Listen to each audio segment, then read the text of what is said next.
Drácula de Abraham Stoker. 1. Del diario de Jonathan Harker. Bistritz, 3 de mayo. Salí de Múnich a las 8:35 de la noche del 1 de mayo, llegué a Viena a la mañana siguiente, temprano, debí haber llegado a las 6:46, el tren llevaba una hora de retraso. Budapest parece un lugar maravilloso, a juzgar por lo poco que pude ver de ella desde el tren y por la pequeña caminata que di por sus calles. Temí alejarme mucho de la estación, ya que, como habíamos llegado tarde, saldríamos lo más cerca posible de la hora fijada. La impresión que tuve fue que estábamos saliendo del oeste y entrando al este. Por el más occidental de los espléndidos puentes sobre el Danubio, que aquí es de gran anchura y profundidad, llegamos a los lugares en otro tiempo sujetos al dominio de los turcos. Salimos con bastante buen tiempo, y era noche cerrada cuando llegamos a Klausenburg, donde pasé la noche en el Hotel Royal. En la comida, o mejor dicho, en la cena, comí pollo preparado con pimentón rojo, que estaba muy sabroso, pero que me dio mucha sed. Recordar obtener la receta para Nina.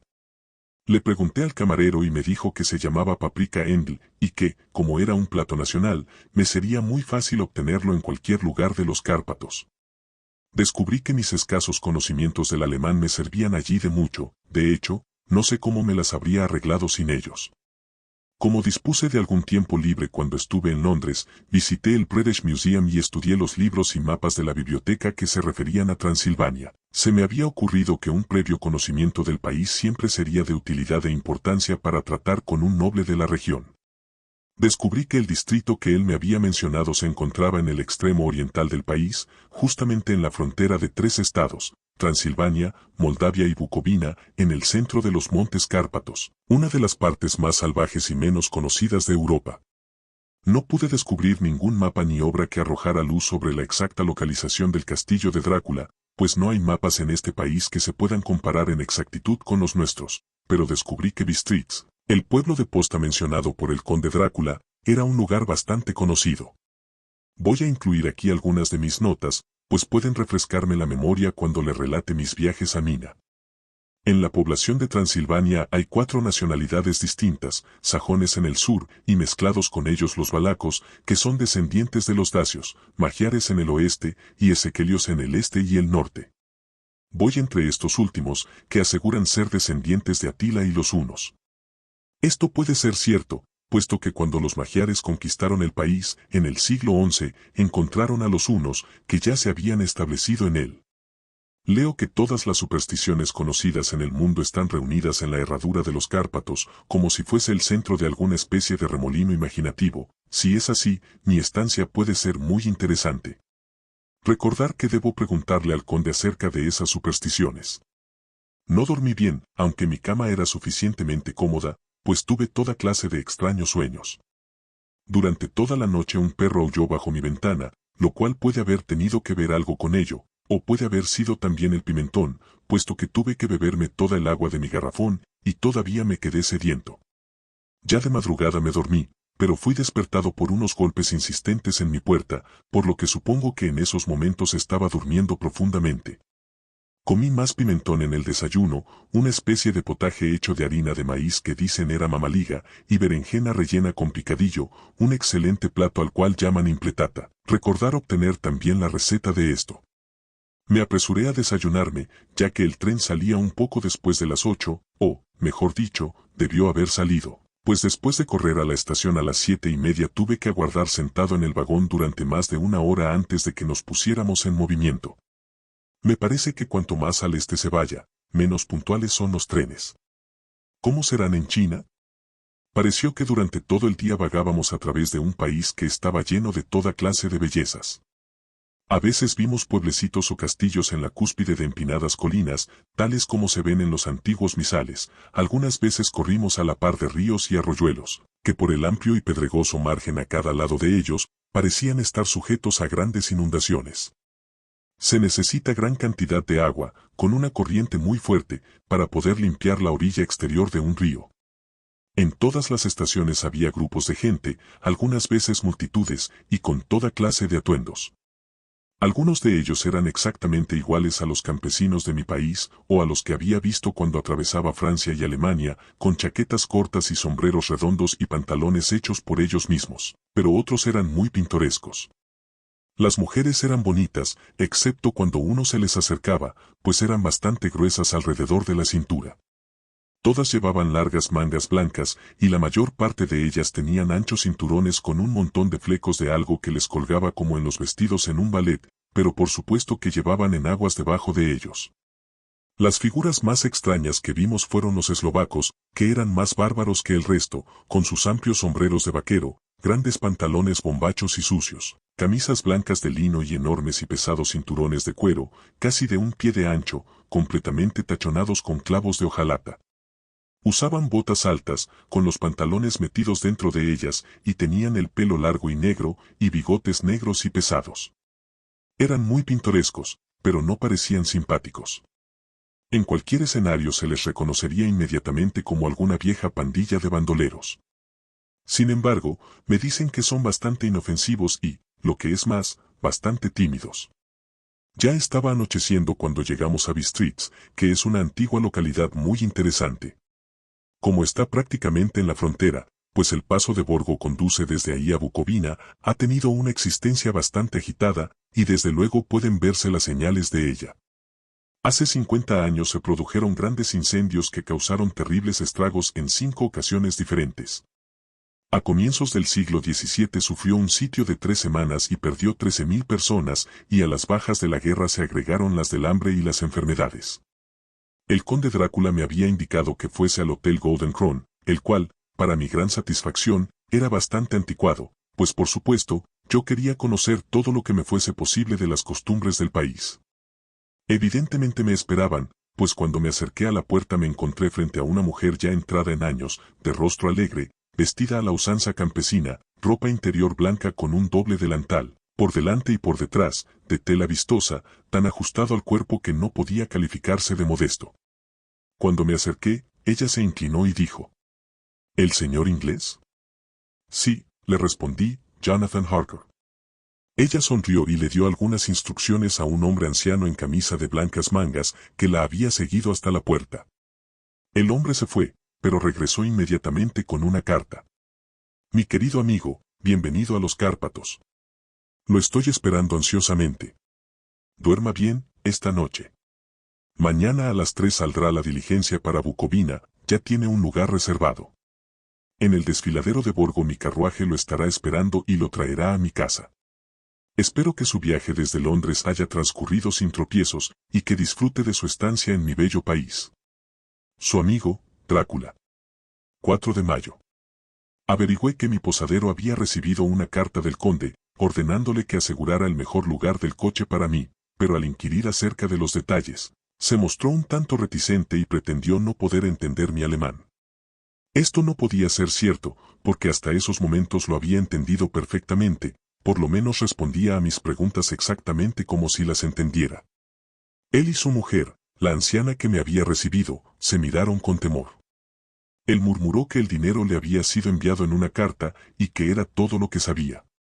Cuando le pregunté si conocía al conde Drácula y si podía decirme algo de su castillo, tanto él como su mujer se persignaron, y diciendo que no sabían nada de nada, se negaron simplemente a decir nada más. Era ya tan cerca a la hora de la partida que no tuve tiempo de preguntarle a nadie más, pero todo me parecía muy misterioso y de ninguna manera tranquilizante. Unos instantes antes de que saliera, la anciana subió hasta mi cuarto y dijo, con voz nerviosa: ¿Tiene que ir? Oh. Joven señor, ¿tiene que ir? Estaba en tal estado de excitación que pareció haber perdido la noción del poco alemán que sabía, y lo mezcló todo con otro idioma del cual yo no entendí ni una palabra. Apenas comprendí algo haciéndole numerosas preguntas. Cuando le dije que me tenía que ir inmediatamente, y que estaba comprometido en negocios importantes, preguntó otra vez: ¿Sabe usted qué día es hoy? Le respondí que era el 4 de mayo. Ella movió la cabeza y habló otra vez. Oh, sí. Eso ya lo sé. Eso ya lo sé, pero, ¿sabe usted qué día es hoy? Al responderle yo que no le entendía, ella continuó: Es la víspera del día de San Jorge. ¿No sabe usted que hoy por la noche, cuando el reloj marque la medianoche, todas las cosas demoníacas del mundo tendrán pleno poder? ¿Sabe usted a dónde va y a lo que va? Estaba en tal grado de desesperación que yo traté de calmarla, pero sin efecto. Finalmente, cayó de rodillas y me imploró que no fuera, que por lo menos esperara 1 o 2 días antes de partir. Todo aquello era bastante ridículo, pero yo no me sentí tranquilo. Sin embargo, tenía un negocio que arreglar y no podía permitir que nada se interpusiera. Por lo tanto traté de levantarla, y le dije, tan seriamente como pude, que le agradecía, pero que mi deber era imperativo y yo tenía que partir. Entonces ella se levantó y secó sus ojos, y tomando un crucifijo de su cuello me lo ofreció. Yo no sabía qué hacer, pues como fiel de la iglesia anglicana, me he acostumbrado a ver semejantes cosas como símbolos de idolatría, y sin embargo, me pareció descortés rechazárselo a una anciana con tan buenos propósitos y en tal estado mental. Supongo que ella pudo leer la duda en mi rostro, pues me puso el rosario alrededor del cuello, y dijo, por amor a su madre, y luego salió del cuarto. Estoy escribiendo esta parte de mi diario mientras espero el coche, que por supuesto, está retrasado, y el crucifijo todavía cuelga alrededor de mi cuello. No sé si es el miedo de la anciana o las múltiples tradiciones fantasmales de este lugar, o el mismo crucifijo, pero lo cierto es que no me siento tan tranquilo como de costumbre. Si este libro llega alguna vez a manos de Mina antes que yo, que le lleve mi adiós, aquí viene mi coche. 5 de mayo. El castillo. La oscuridad de la mañana ha pasado y el sol está muy alto sobre el horizonte distante, que parece perseguido, no sé si por árboles o por colinas, pues está tan alejado que las cosas grandes y pequeñas se mezclan. No tengo sueño y, como no se me llamará hasta que despierte solo, naturalmente escribo hasta que llegue el sueño. Hay muchas cosas raras que quisiera anotar, y para que nadie al leerlas pueda imaginarse que cené demasiado bien antes de salir de Bistritz, también anotaré exactamente mi cena. Cené lo que ellos llaman bistec robado, con rodajas de tocino, cebolla y carne de res, todo sazonado con pimiento rojo ensartado en palos y asado. En el estilo sencillo de la carne de gato de Londres. El vino era mediash dorado, que produce una rara picazón en la lengua, la cual, sin embargo, no es desagradable. Solo bebí un par de vasos de este vino, y nada más. Cuando llegué al coche, el conductor todavía no había tomado su asiento, y lo vi hablando con la dueña de la posada. Evidentemente hablaban de mí, pues de vez en cuando se volvían para verme, y algunas de las personas que estaban sentadas en el banco fuera de la puerta, a las que llaman con un nombre que significa portadores de palabra, se acercaron y escucharon, y luego me miraron, la mayor parte de ellos compadeciéndome. Pude escuchar muchas palabras que se repetían a menudo, palabras raras, pues había muchas nacionalidades en el grupo, así es que tranquilamente extraje mi diccionario políglota de mi petaca, y las busqué.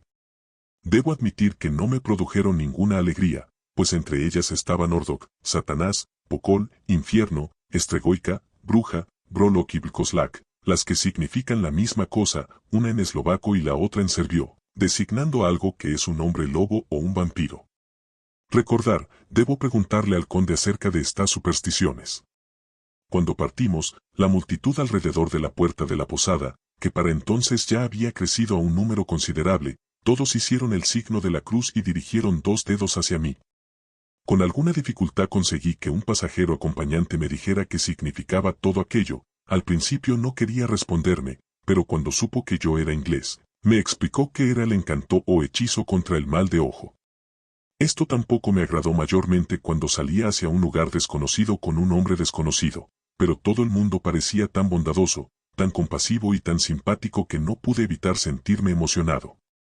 Nunca olvidaré el último vistazo que eché al patio interior de la posada y su multitud de pintorescos personajes, todos persignándose, mientras estaban alrededor del amplio pórtico, con su fondo de rico follaje de adelfas y árboles de naranjo en verdes tonelitos agrupados en el centro del patio. Entonces nuestro conductor, cuyo amplio pantalón de lino cubría todo el asiento frontal, ellos lo llaman goza, fustigó su gran látigo sobre los 4 pequeños caballos que corrían de 2 en 2, e iniciamos nuestro viaje. Pronto perdí de vista y de la memoria los fantasmales temores en la belleza de la escena por la que atravesábamos, aunque si yo hubiese conocido el idioma, o mejor, los idiomas que hablaban mis compañeros de viaje, es muy posible que no hubiese sido capaz de deshacerme de ellos tan fácilmente. Ante nosotros se extendía el verde campo inclinado lleno de bosques con empinadas colinas aquí y allá, coronadas con cúmulos de tréboles o con casas campesinas, con sus paredes vacías viendo hacia la carretera. Por todos lados había una enloquecedora cantidad de frutos en flor, manzanas, ciruelas, peras y fresas. Y a medida que avanzábamos, pude ver cómo la verde hierba bajo los árboles estaba cuajada con pétalos caídos. La carretera entraba y salía entre estas verdes colinas de lo que aquí llaman Tierra Media, liberándose al barrer alrededor de las curvas o cerrada por los estrangulantes brazos de los bosques de pino, que aquí y allá corrían colina abajo como lenguas de fuego. El camino era áspero, pero a pesar de ello parecía que volábamos con una prisa excitante. Entonces no podía entender a qué se debía esa prisa, pero evidentemente el conductor no quería perder tiempo antes de llegar al desfiladero de Borgo. Se me dijo que el camino era excelente en verano, pero que todavía no había sido arreglado después de las nieves del invierno. A este respecto era diferente a la mayoría de los caminos de los Cárpatos, pues es una antigua tradición que no deben ser mantenidos en tan buen estado. Desde la antigüedad los hospadares no podían repararlos, pues entonces los turcos pensaban que se estaban preparando para traer tropas extranjeras, y de esta manera atizar la guerra que siempre estaba verdaderamente a punto de desatarse. Más allá de las verdes e hinchadas lomas de la Tierra Media se levantaban imponentes colinas de bosques que llegaban hasta las elevadas cumbres de los Cárpatos. Se levantaban a la izquierda y a la derecha de nosotros, con el sol de la tarde cayendo plenamente sobre ellas y haciendo relucir los gloriosos colores de esta bella cordillera, azul profundo y morado en las sombras de los picos, verde y marrón donde la hierba y las piedras se mezclaban, y una infinita perspectiva de rocas dentadas y puntiagudos riscos, hasta que ellos mismos se perdían en la distancia, donde las cumbres nevadas se alzaban grandiosamente. Aquí y allá parecían descubrirse imponentes grietas en las montañas, a través de las cuales, cuando el sol comenzó a descender, vimos en algunas ocasiones el blanco destello del agua cayendo. Uno de mis compañeros me tocó la mano mientras nos deslizábamos alrededor de la base de una colina y señaló la elevada cima de una montaña cubierta de nieve, que parecía, a medida que avanzábamos en nuestra serpenteante carretera, estar frente a nosotros. Mire. Ilstenesek. El trono de Dios. Me dijo, y se persignó nuevamente. A medida que continuamos por nuestro interminable camino y el sol se hundió más y más detrás de nosotros, las sombras de la tarde comenzaron a rodearnos. Este hecho quedó realzado porque las cimas de las nevadas montañas todavía recibían los rayos del sol y parecían brillar con un delicado y frío color rosado.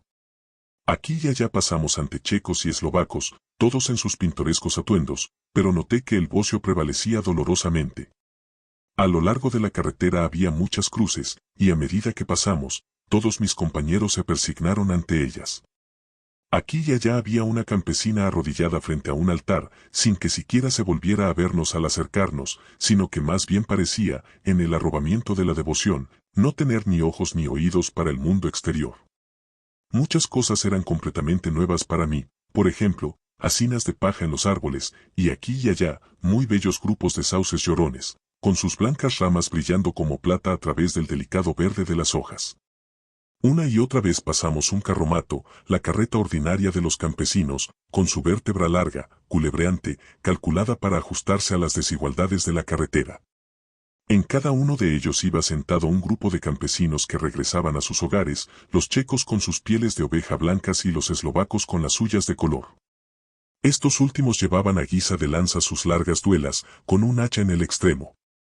Al comenzar a caer la noche se sintió mucho frío, y la creciente penumbra pareció mezclar en una sola bruma la lobreguez de los árboles, robles, hayas y pinos, aunque en los valles que corrían profundamente a través de los surcos de las colinas, a medida que ascendíamos hacia el desfiladero, se destacaban contra el fondo de la tardía nieve los oscuros abetos. Algunas veces, mientras la carretera era cortada por los bosques de pino que parecían acercarse a nosotros en la oscuridad, grandes masas grisáceas que estaban desparramadas aquí y allá entre los árboles producían un efecto lóbrego y solemne que hacía renacer los pensamientos y las siniestras fantasías engendradas por la tarde, mientras que el sol poniente parecía arrojar un extraño consuelo a las fantasmales nubes que, entre los Cárpatos, parece que vagabundean incesantemente por los valles. En ciertas ocasiones las colinas eran tan empinadas que, a pesar de la prisa de nuestro conductor, los caballos solo podían avanzar muy lentamente. Yo quise descender del coche y caminar al lado de ellos, tal como hacemos en mi país, Pero el cochero no quiso saber nada de eso. No, no, me dijo, no debe usted caminar aquí. Los perros son muy fieros, dijo, y luego añadió, con lo que evidentemente parecía ser una broma macabra, pues miró a su alrededor para captar las sonrisas afirmativas de los demás. Ya tendrá usted suficiente que hacer antes de irse a dormir. Así fue que la única parada que hizo durante un momento sirvió para que encendiera las lámparas. Al oscurecer pareció que los pasajeros se volvían más nerviosos y continuamente le estuvieron hablando al cochero uno tras otro, como si le pidieran que aumentara la velocidad. Fustigó a los caballos inmisericordiamente con su largo látigo y con salvajes gritos de aliento trató de obligarlos a mayores esfuerzos.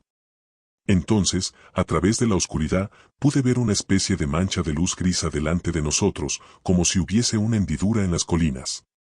La intranquilidad de los pasajeros aumentó, el loco carruaje se bamboleó sobre sus grandes resortes de cuero, y se inclinó hacia uno y otro lado como un barco flotando sobre un mar proceloso. Yo tuve que sujetarme. El camino se hizo más nivelado y parecía que volábamos sobre él.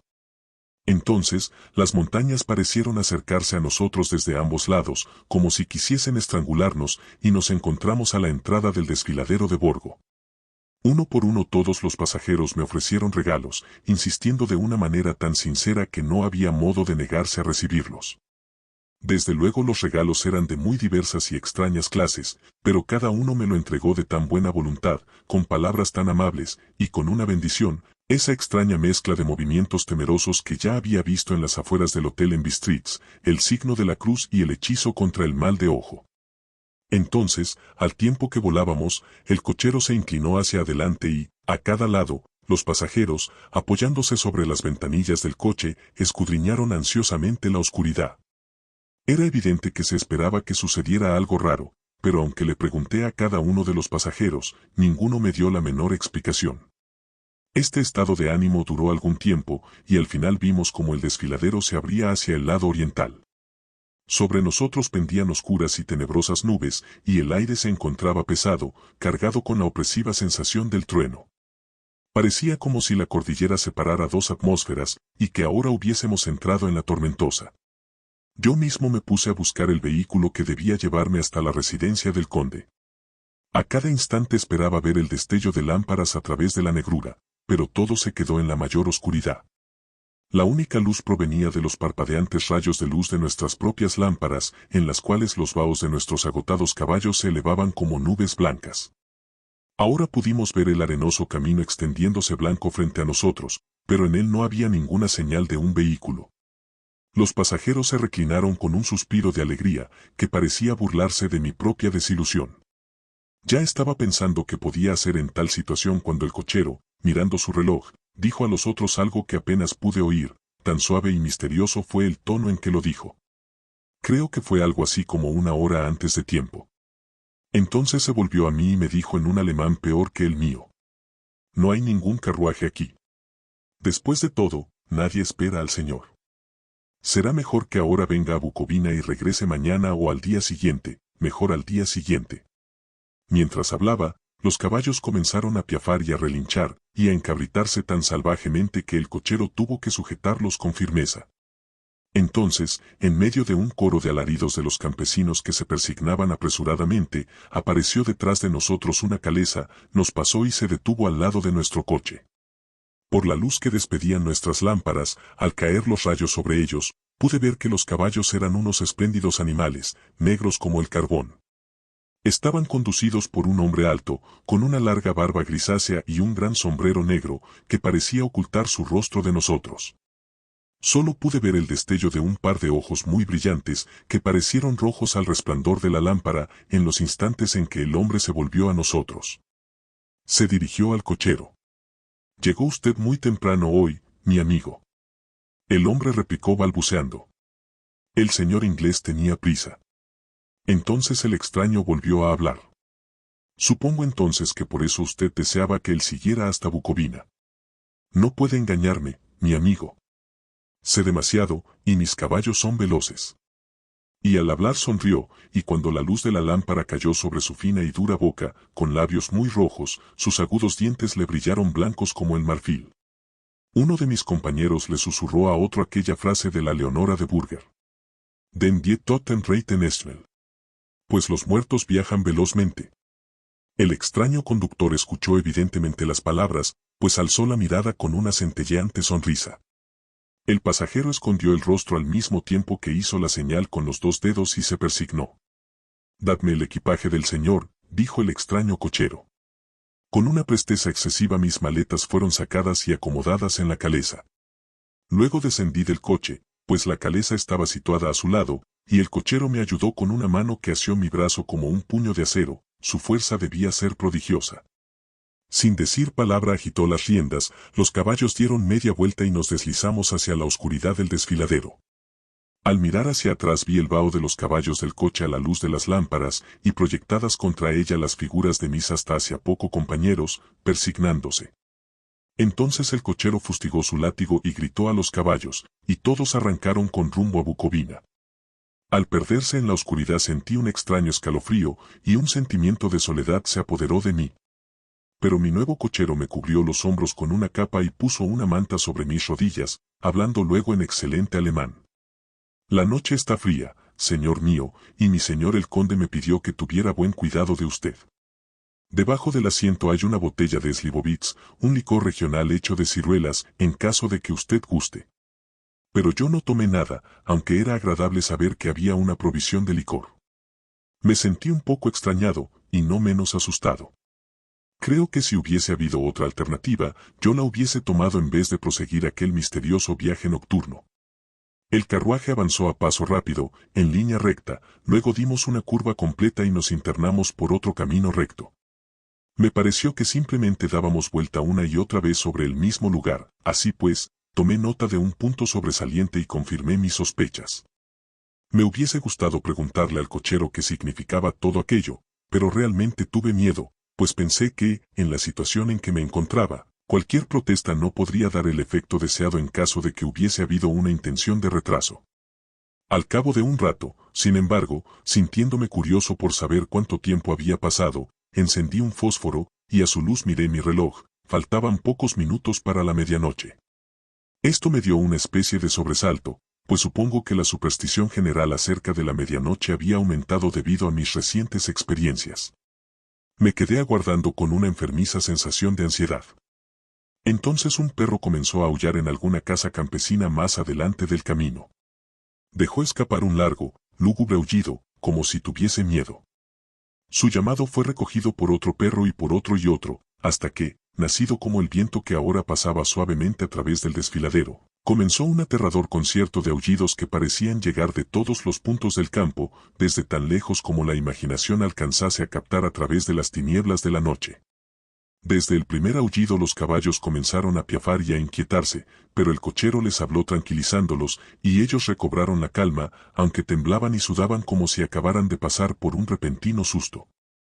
Entonces, en la lejana distancia, desde las montañas que estaban a cada lado de nosotros, llegó un aullido mucho más fuerte y agudo, el aullido de los lobos, que afectó a los caballos y a mi persona de la misma manera, pues estuve a punto de saltar de la calesa y echar a correr, mientras que ellos retrocedieron y se encabritaron frenéticamente, de manera que el cochero tuvo que emplear toda su fuerza para impedir que se desbocaran. Sin embargo, a los pocos minutos mis oídos se habían acostumbrado a los aullidos, y los caballos se habían calmado tanto que el cochero pudo descender y pararse frente a ellos. Los sobó y acarició, y le susurró algo en las orejas, tal como he oído que hacen los domadores de caballos, y con un efecto tan extraordinario que bajo estos mimos se volvieron nuevamente bastante obedientes, aunque todavía temblaban. El cochero tomó nuevamente su asiento, sacudió sus riendas y reiniciamos nuestro viaje a buen paso. Esta vez, después de llegar hasta el lado extremo del desfiladero, repentinamente cruzó por una estrecha senda que se introducía agudamente a la derecha. Pronto nos encontramos obstruidos por árboles que en algunos lugares cubrían por completo el camino, formando una especie de túnel a través del cual pasábamos. Y además de eso, gigantescos peñascos amenazadores nos hacían valla a uno y otro lado. A pesar de encontrarnos así protegidos, podíamos escuchar el viento que se levantaba, pues gemía y silbaba a través de las rocas, y las ramas de los árboles chocaban entre sí al pasar nosotros por el camino. Hizo cada vez más frío, una fina nieve comenzó a caer, de tal manera que al momento alrededor de nosotros todo estaba cubierto por un manto blanco. El aguzado viento todavía llevaba los aullidos de los perros, aunque estos fueron decreciendo a medida que nos alejábamos. El aullido de los lobos, en cambio, se acercó cada vez más, como si ellos se fuesen aproximando hacia nosotros por todos lados. Me sentí terriblemente angustiado, y los caballos compartieron mi miedo. Sin embargo, el cochero no parecía tener ningún temor, continuamente volvía la cabeza hacia la izquierda y hacia la derecha, pero yo no podía ver nada a través de la oscuridad. Repentinamente, lejos, a la izquierda, divisé el débil resplandor de una llama azul. El cochero lo vio al mismo tiempo, inmediatamente paró los caballos y, saltando a tierra, desapareció en la oscuridad. Yo no sabía qué hacer, y mucho menos debido a que los aullidos de los lobos parecían acercarse, pero mientras dudaba, el cochero apareció repentinamente otra vez, y sin decir palabra tomó asiento y reanudamos nuestro viaje. Creo que debo haberme quedado dormido o soñé repetidas veces con el incidente, pues este se repitió una y otra vez, y ahora, al recordarlo, me parece que fue una especie de pesadilla horripilante. Una vez la llama apareció tan cerca del camino que hasta en la oscuridad que nos rodeaba pude observar los movimientos del cochero. Se dirigió rápidamente a donde estaba la llama azul, debe haber sido muy tenue, porque no parecía iluminar el lugar alrededor de ella, y tomando algunas piedras las colocó en una forma significativa. En una ocasión fui víctima de un extraño efecto óptico, estando él parado entre la llama y yo, no pareció obstruirla, porque continué viendo su fantasmal luminosidad. Esto me asombró, pero como solo fue un efecto momentáneo, supuse que mis ojos me habían engañado debido al esfuerzo que hacía en la oscuridad. Luego, por un tiempo, ya no aparecieron las llamas azules, y nos lanzamos velozmente a través de la oscuridad con los aullidos de los lobos rodeándonos, como si nos siguieran en círculos envolventes. Finalmente el cochero se alejó más de lo que lo había hecho hasta entonces, y durante su ausencia los caballos comenzaron a temblar más que nunca y a piafar y relinchar de miedo.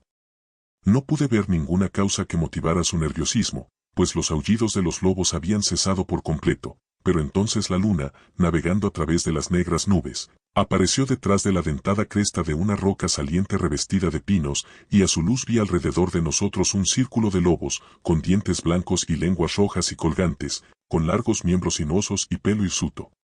Eran 100 veces más terribles en aquel lúgubre silencio que los rodeaba que cuando estaban aullando. Por mi parte, caí en una especie de parálisis de miedo. Solo cuando el hombre se encuentra cara a cara con semejantes horrores puede comprender su verdadero significado. De pronto, todos los lobos comenzaron a aullar como si la luz de la luna produjera un efecto peculiar en ellos.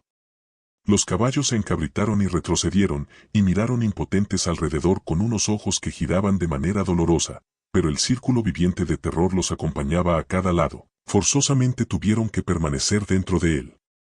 Yo le grité al cochero que regresara, pues me pareció que nuestra última alternativa era tratar de abrirnos paso a través del círculo, y para ayudarle a su regreso grité y golpeé a un lado de la calesa, esperando que el ruido espantara a los lobos de aquel lado y así él tuviese oportunidad de subir al coche. Como finalmente llegó es cosa que no sé, pero escuché su voz alzarse en un tono de mando imperioso, y mirando hacia el lugar de donde provenía, lo vi parado en medio del camino. Agitó los largos brazos como si tratase de apartar un obstáculo impalpable, y los lobos se retiraron. Justamente en esos momentos una pesada nube pasó a través de la cara de la luna, de modo que volvimos a sumirnos en la oscuridad. Cuando pude ver otra vez, el conductor estaba subiendo a la calesa y los lobos habían desaparecido. Todo esto fue tan extraño y misterioso que fui sobrecogido por un miedo pánico, y no tuve valor para moverme ni para hablar. El tiempo pareció interminable mientras continuamos nuestro camino, ahora en la más completa oscuridad, pues las negras nubes oscurecían la luna. Continuamos ascendiendo, con ocasionales periodos de rápidos descensos, pero ascendiendo la mayor parte del tiempo. Repentinamente tuve conciencia de que el conductor estaba deteniendo a los caballos en el patio interior de un inmenso castillo ruinoso en parte, de cuyas altas ventanas negras no salía un solo rayo de luz, y cuyas quebradas murallas mostraban una línea dentada que destacaba contra el cielo iluminado por la luz de la luna. 2. Del diario de Jonathan Harker, continuación. 5 de mayo. Debo haber estado dormido, pues es seguro que si hubiese estado plenamente despierto habría notado que nos acercábamos a tan extraordinario lugar. En la oscuridad, el patio parecía ser de considerable tamaño, y como de él partían varios corredores negros de grandes arcos redondos, quizá parecía ser más grande de lo que era en realidad. Todavía no he tenido la oportunidad de verlo a la luz del día. Cuando se detuvo la calesa, el cochero saltó y me ofreció la mano para ayudarme a descender. Una vez más, pude comprobar su prodigiosa fuerza. Su mano prácticamente parecía una prensa de acero que hubiera podido estrujar la mía si lo hubiese querido. Luego bajó mis cosas y las colocó en el suelo a mi lado, mientras yo permanecía cerca de la gran puerta, vieja y tachonada de grandes clavos de hierro, acondicionada en un zaguán de piedra maciza. Aún en aquella tenue luz pude ver que la piedra estaba profusamente esculpida, pero que las esculturas habían sido desgastadas por el tiempo y las lluvias. Mientras yo permanecía en pie, el cochero saltó otra vez a su asiento y agitó las riendas, los caballos iniciaron la marcha, y desaparecieron debajo de una de aquellas negras aberturas con coche y todo. Permanecí en silencio donde estaba, porque realmente no sabía qué hacer. No había señales de ninguna campana ni aldaba, y a través de aquellas ceñudas paredes y oscuras ventanas lo más probable era que mi voz no alcanzara a penetrar. El tiempo que esperé me pareció infinito, y sentí como las dudas y los temores me asaltaban. ¿A qué clase de lugar había llegado, y entre qué clase de gente me encontraba? ¿En qué clase de lúgubre aventura me había embarcado? ¿Era aquel un incidente normal en la vida de un empleado del procurador enviado a explicar la compra de una propiedad en Londres a un extranjero? Empleado del procurador. A Mina no le gustaría eso. Mejor procurador, pues justamente antes de abandonar Londres recibía la noticia de que mi examen había sido aprobado, de tal modo que ahora yo ya era un procurador hecho y derecho. Comencé a frotarme los ojos y a pellizcarme, para ver si estaba despierto. Todo me parecía como una horrible pesadilla, y esperaba despertar de pronto encontrándome en mi casa con la aurora luchando a través de las ventanas, tal como ya me había sucedido en otras ocasiones después de trabajar demasiado el día anterior. Pero mi carne respondió a la prueba del pellizco, y mis ojos no se dejaban engañar. Era indudable que estaba despierto y en los Cárpatos. Todo lo que podía hacer era tener paciencia y esperar a que llegara la aurora. En cuanto llegué a esta conclusión escuché pesados pasos que se acercaban detrás de la gran puerta y vi a través de las hendiduras el brillo de una luz que se acercaba. Se escuchó el ruido de cadenas que golpeaban y el chirrido de pesados cerrojos que se corrían. Una llave giró haciendo el conocido ruido producido por el largo desuso y la inmensa puerta se abrió hacia adentro. En ella apareció un hombre alto, ya viejo, nítidamente afeitado, a excepción de un largo bigote blanco, y vestido de negro de la cabeza a los pies, sin ninguna mancha de color en ninguna parte. Tenía en la mano una antigua lámpara de plata, en la cual la llama se quemaba sin globo ni protección de ninguna clase, lanzando largas y ondulosas sombras al fluctuar por la corriente de la puerta abierta. El anciano me hizo un ademán con su mano derecha, haciendo un gesto cortés y hablando en excelente inglés, aunque con una entonación extraña. Bienvenido a mi casa. Entre con libertad y por su propia voluntad. No hizo ningún movimiento para acercárseme, sino que permaneció inmóvil como una estatua, como si su gesto de bienvenida lo hubiese fijado en piedra. Sin embargo, en el instante en que traspuse el umbral de la puerta, dio un paso impulsivamente hacia adelante y, extendiendo la mano, sujetó la mía con una fuerza que me hizo retroceder, un efecto que no fue aminorado por el hecho de que parecía fría como el hielo, de que parecía más la mano de un muerto que de un hombre vivo. Dijo otra vez. Bienvenido a mi casa. Venga libremente, váyase a salvo, y deje algo de la alegría que trae consigo. La fuerza del apretón de mano era tan parecida a la que yo había notado en el cochero, cuyo rostro no había podido ver, que por un momento dudé si no se trataba de la misma persona a quien le estaba hablando. Así es que para asegurarme, le pregunté. ¿El conde Drácula? Se inclinó cortésmente al responderme. Yo soy Drácula, y le doy mi bienvenida, señor Archer, en mi casa. Pase, el aire de la noche está frío, y seguramente usted necesita comer y descansar. Mientras hablaba, puso la lámpara sobre un soporte en la pared, y saliendo, tomó mi equipaje, lo tomó antes de que yo pudiese evitarlo. Yo protesté, pero él insistió. No, señor, usted es mi huésped. Ya es tarde, y mis sirvientes no están a mano. Deje que yo mismo me preocupe por su comodidad. Insistió en llevar mis cosas a lo largo del corredor y luego por unas grandes escaleras de caracol y a través de otro largo corredor en cuyo piso de piedra nuestras pisadas resonaban fuertemente.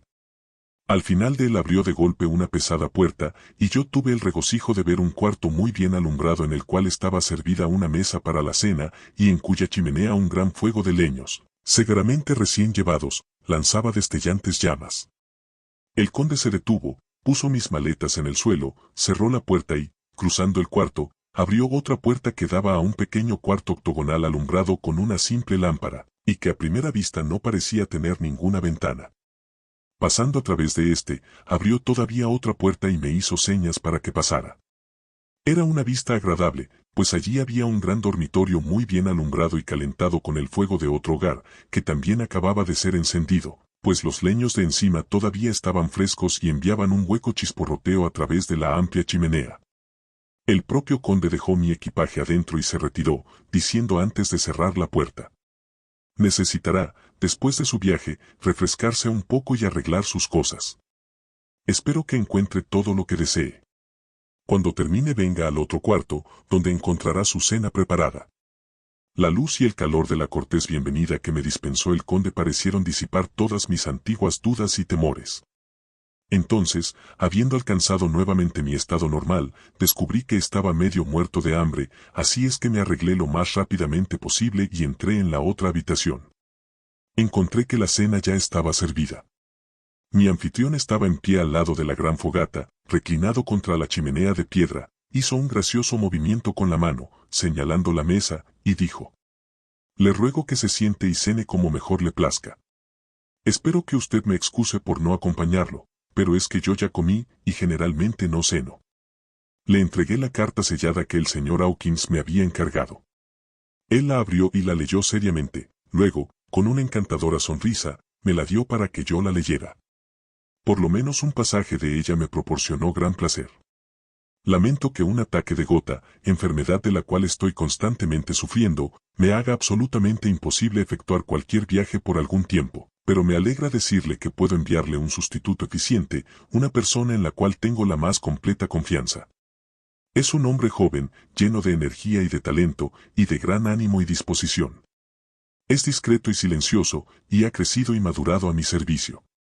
Estará preparado para atenderlo cuando usted guste durante su estancia en esa ciudad, y tomará instrucciones de usted en todos los asuntos. El propio conde se acercó a mí y quitó la tapa del plato, y de inmediato ataqué un excelente pollo asado. Esto, con algo de queso y ensalada, y una botella de tocay añejo, del cual bebí 2 vasos, fue mi cena. Durante el tiempo que estuve comiendo el conde me hizo muchas preguntas acerca de mi viaje, y yo le comuniqué todo lo que había experimentado. Para ese tiempo ya había terminado la cena, y por indicación de mi anfitrión había acercado una silla al fuego y había comenzado a fumar un cigarro que él me había ofrecido al mismo tiempo que se excusaba por no fumar. Así tuve oportunidad de observarlo, y percibí que tenía una fisonomía de rasgos muy acentuados.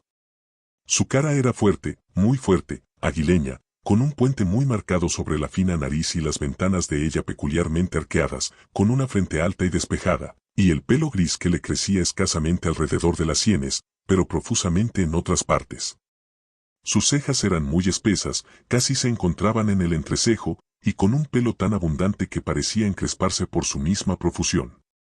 La boca, por lo que podía ver de ella bajo el tupido bigote, era fina y tenía una apariencia más bien cruel, con unos dientes blancos peculiarmente agudos. Estos sobresalían sobre los labios, cuya notable rudeza mostraba una singular vitalidad en un hombre de su edad. En cuanto a lo demás, sus orejas eran pálidas y extremadamente puntiagudas en la parte superior, el mentón era amplio y fuerte, y las mejillas firmes, aunque delgadas. La tez era de una palidez extraordinaria. Entretanto, había notado los dorsos de sus manos mientras descansaban sobre sus rodillas a la luz del fuego, y me habían parecido bastante blancas y finas, pero viéndolas más de cerca, no pude evitar notar que eran bastante toscas, anchas y con dedos rechonchos. Cosa rara, tenían pelos en el centro de la palma. Las uñas eran largas y finas, y recortadas en aguda punta. Cuando el conde se inclinó hacia mí y una de sus manos me tocó, no pude reprimir un escalofrío.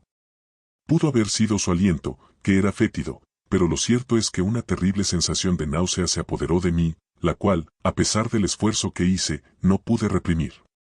Evidentemente, el conde, notándola, se retiró, y con una sonrisa un tanto lúgubre, que mostró más que hasta entonces sus protuberantes dientes, se sentó otra vez en su propio lado frente a la chimenea.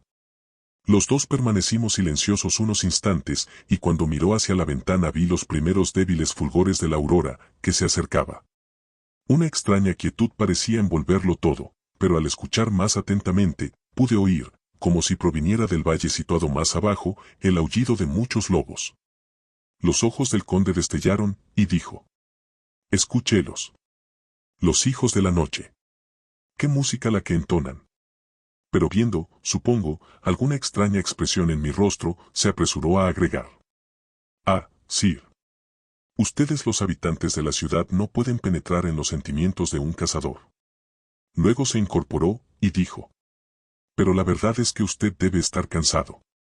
Su alcoba está preparada, y mañana podrá dormir tanto como desee. Estaré ausente hasta el atardecer, así que duerma bien y dulces sueños». Con una cortés inclinación, él mismo me abrió la puerta que comunicaba con el cuarto octogonal y entró en mi dormitorio. Estoy desconcertado. Dudo, temo, pienso cosas extrañas, y yo mismo no me atrevo a confesarme a mi propia alma. Que Dios me proteja, aunque solo sea por amor a mis seres queridos. 7 de mayo. Es otra vez temprano por la mañana, pero he descansado bien las últimas 24 horas. Dormí hasta muy tarde, entrado el día. Cuando me hube vestido, entré al cuarto donde habíamos cenado la noche anterior y encontré un desayuno frío que estaba servido, con el café caliente debido a que la cafetera había sido colocada sobre la hornalla. Sobre la mesa había una tarjeta en la cual estaba escrito lo siguiente: «Tengo que ausentarme un tiempo. No me espere. D».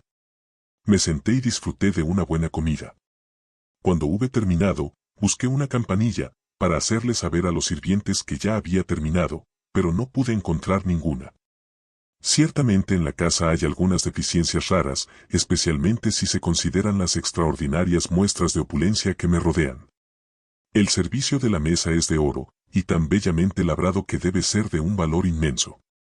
Las cortinas y los forros de las sillas y los sofás, y los cobertores de mi cama, son de las más costosas y bellas telas, y deben haber sido de un valor fabuloso cuando las hicieron, pues parecen tener varios cientos de años, aunque se encuentran todavía en buen estado. Vi algo parecido a ellas en Hampton Court, pero aquellas estaban usadas y rasgadas por las polillas. Pero todavía en ningún cuarto he encontrado un espejo. Ni siquiera hay un espejo de mano en mi mesa, y para poder afeitarme o peinarme me vi obligado a sacar mi pequeño espejo de mi maleta. Todavía no he visto tampoco a ningún sirviente por ningún lado, ni he escuchado ningún otro ruido cerca del castillo, excepto el aullido de los lobos. Poco tiempo después de que hube terminado mi comida, no sé cómo llamarla, si desayuno o cena, pues la tomé entre las 5 y las 6 de la tarde, busqué algo que leer, pero no quise deambular por el castillo antes de pedir permiso al conde. En el cuarto no pude encontrar absolutamente nada, ni libros ni periódicos ni nada impreso, así es que abrí otra puerta del cuarto y encontré una especie de biblioteca. Traté de abrir la puerta opuesta a la mía, pero la encontré cerrada con llave. En la biblioteca encontré, para mi gran regocijo, un vasto número de libros en inglés, estantes enteros llenos de ellos, y volúmenes de periódicos y revistas encuadernados. Una mesa en el centro estaba llena de revistas y periódicos ingleses, aunque ninguno de ellos era de fecha muy reciente. Los libros eran de las más variadas clases: historia, geografía, política, economía política, botánica, biología, derecho, y todos refiriéndose a Inglaterra y a la vida y costumbres inglesas. Había incluso libros de referencia tales como el Directorio de Londres, los libros rojo y azul, el almanaque de Whitaker, los catálogos del ejército y la marina, y, lo que me produjo una gran alegría ver, el catálogo de leyes. Mientras estaba viendo los libros, la puerta se abrió y entró el conde. Me saludó de manera muy efusiva y deseó que hubiese tenido buen descanso durante la noche. Luego, continuó: «Me agrada que haya encontrado su camino hasta aquí, pues estoy seguro que aquí habrá muchas cosas que le interesarán. Estos compañeros», dijo, y puso su mano sobre unos libros, «han sido muy buenos amigos míos, y desde hace algunos años, desde que tuve la idea de ir a Londres, me han dado muchas, muchas horas de placer.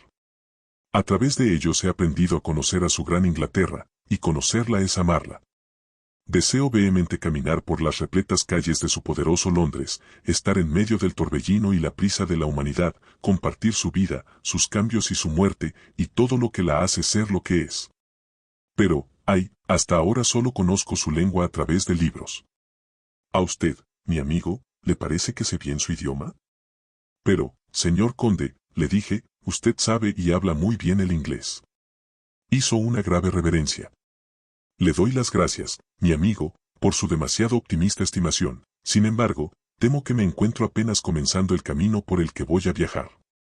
Verdad es que conozco la gramática y el vocabulario, pero todavía no me expreso con fluidez. Insisto, le dije, en que usted habla en forma excelente. No tanto, respondió él. Es decir, yo sé que si me desenvolviera y hablara en su Londres, nadie allí hay que no me tomara por un extranjero. Eso no es suficiente para mí. Aquí soy un noble, soy un boyar, la gente común me conoce y yo soy su señor. Pero un extranjero en una tierra extranjera no es nadie, los hombres no lo conocen y no conocer es no importar.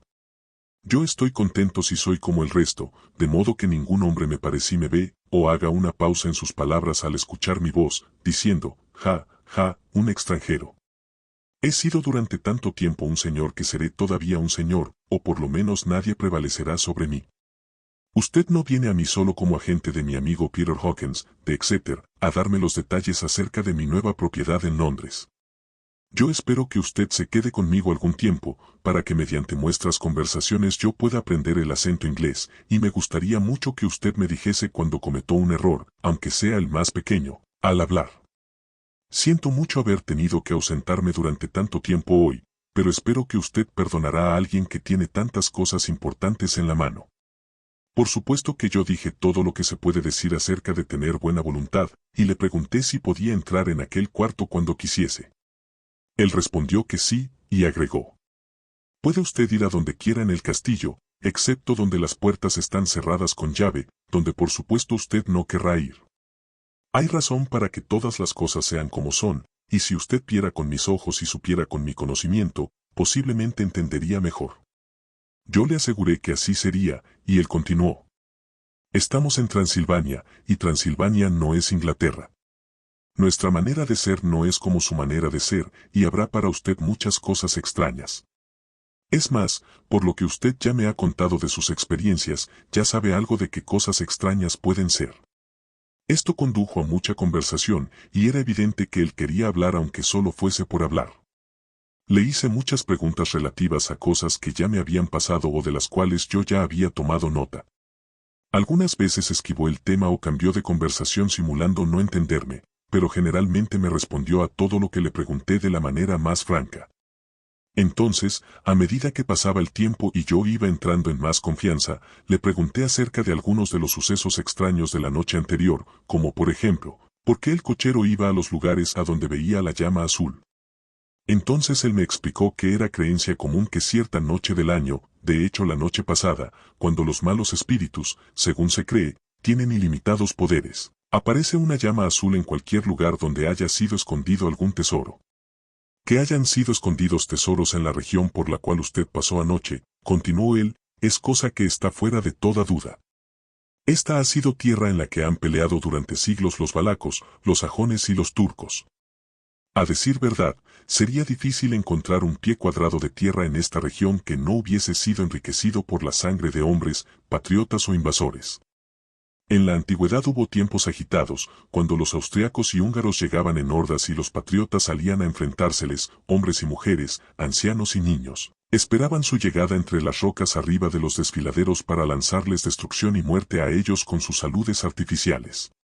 Cuando los invasores triunfaban encontraban muy poco botín, ya que todo lo que había era escondido en la amable tierra. Pero ¿cómo es posible, pregunté yo, que haya pasado tanto tiempo sin ser descubierto, habiendo una señal tan certera para descubrirlo, bastando con que el hombre se tome el trabajo solo de mirar? El conde sonrió, y al correrse sus labios hacia atrás sobre sus encías, los caninos, largos y agudos, se mostraron insólitamente.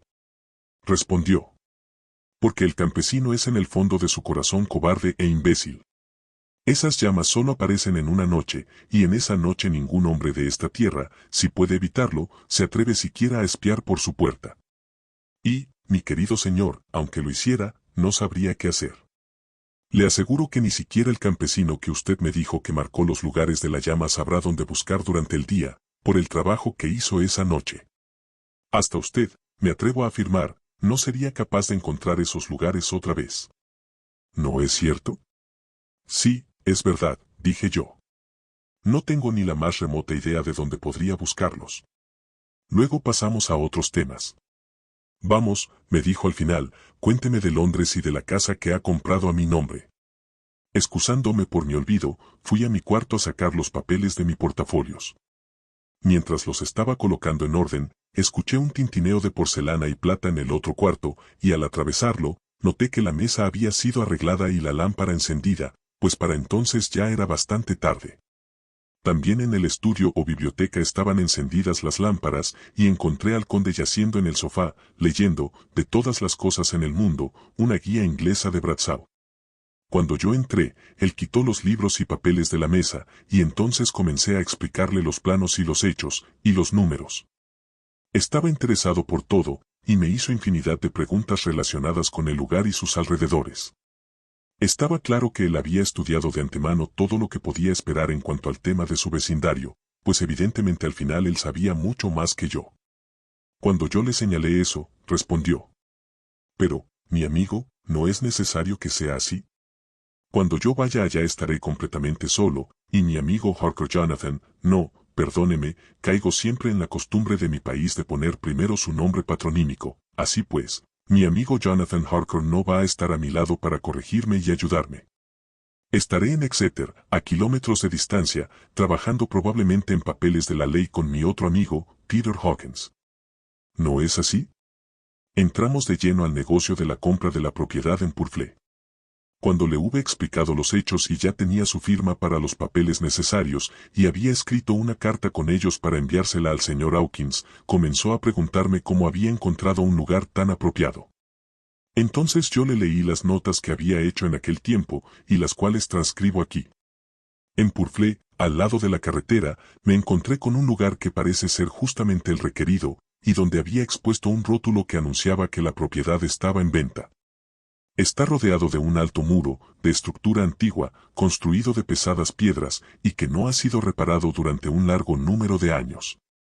Los portones cerrados son de pesado roble viejo y hierro, todo carcomido por el moho. La propiedad es llamada Carfax, que sin duda es una corrupción del antiguo Quatreface, ya que la casa tiene 4 lados, coincidiendo con los puntos cardinales. Contiene en total unos 20 acres, completamente rodeados por el sólido muro de piedra arriba mencionado. El lugar tiene muchos árboles, lo que le da un aspecto lúgubre, y también hay una poza o pequeño lago, profundo, de apariencia oscura, evidentemente alimentado por algunas fuentes, ya que el agua es clara y se desliza en una corriente bastante apreciable. La casa es muy grande y de todas las épocas pasadas, diría yo, hasta los tiempos medievales, pues una de sus partes es de piedra sumamente gruesa, con solo unas pocas ventanas muy arriba y pesadamente abarrotadas con hierro. Parece una parte de un castillo, y está muy cerca a una vieja capilla o iglesia. No pude entrar en ella, pues no tenía la llave de la puerta que conducía a su interior desde la casa, pero he tomado con mi Kodak vistas desde varios puntos. La casa ha sido agregada, pero de una manera muy rara, y solo puedo adivinar aproximadamente la extensión de tierra que cubre, que debe ser mucha. Solo hay muy pocas casas cercanas, una de ellas es muy larga, recientemente ampliada y acondicionada para servir de asilo privado de lunáticos. Sin embargo, no es visible desde el terreno. Cuando hube terminado, el conde dijo: «Me alegra que sea grande y vieja. Yo mismo provengo de una antigua familia, y vivir en una casa nueva me mataría. Una casa no puede hacerse habitable en un día, y, después de todo, que pocos son los días necesarios para hacer un siglo. También me regocija que haya una capilla de tiempos ancestrales. Nosotros, los nobles transilvanos, no pensamos con agrado que nuestros huesos puedan algún día descansar entre los muertos comunes. Yo no busco ni la alegría ni el júbilo, ni la brillante voluptuosidad de muchos rayos de sol y aguas centelleantes que agradan tanto a los jóvenes alegres. Yo ya no soy joven, y mi corazón, a través de los pesados años de velar sobre los muertos, ya no está dispuesto para el regocijo. Es más, las murallas de mi castillo están quebradas, muchas son las sombras, y el viento respira frío a través de las rotas murallas y casamatas. Amo la sombra y la oscuridad, y prefiero, cuando puedo, estar a solas con mis pensamientos. De alguna forma sus palabras y su mirada no parecían estar de acuerdo, o quizá era que la expresión de su rostro hacía que su sonrisa pareciera maligna y saturnina. Al momento, excusándose, me dejó, pidiéndome que recogiera todos mis papeles. Había estado ya un corto tiempo ausente, y yo comencé a hojear algunos de los libros que tenía más cerca. Uno era un atlas, el cual, naturalmente, estaba abierto en Inglaterra, como si el mapa hubiese sido muy usado.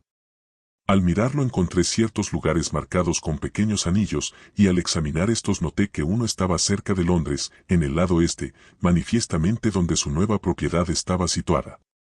Los otros dos eran Exeter y Whitby, en la costa de Yorkshire. Transcurrió aproximadamente una hora antes de que el conde regresara. «Ajá», dijo él, todavía con sus libros. «Bien. Pero no debe usted trabajar siempre. Venga, me han dicho que su cena ya está preparada». Me tomó del brazo y entramos en el siguiente cuarto, donde encontré una excelente cena ya dispuesta sobre la mesa. Nuevamente el conde se disculpó, ya que había cenado durante el tiempo que había estado fuera de casa. Pero al igual que la noche anterior, se sentó y charló mientras yo comía. Después de cenar yo fumé, e igual a la noche previa, el conde se quedó conmigo, charlando y haciendo preguntas sobre todos los posibles temas, hora tras hora. Yo sentí que ya se estaba haciendo muy tarde, pero no dije nada, pues me sentía con la obligación de satisfacer los deseos de mi anfitrión en cualquier forma posible.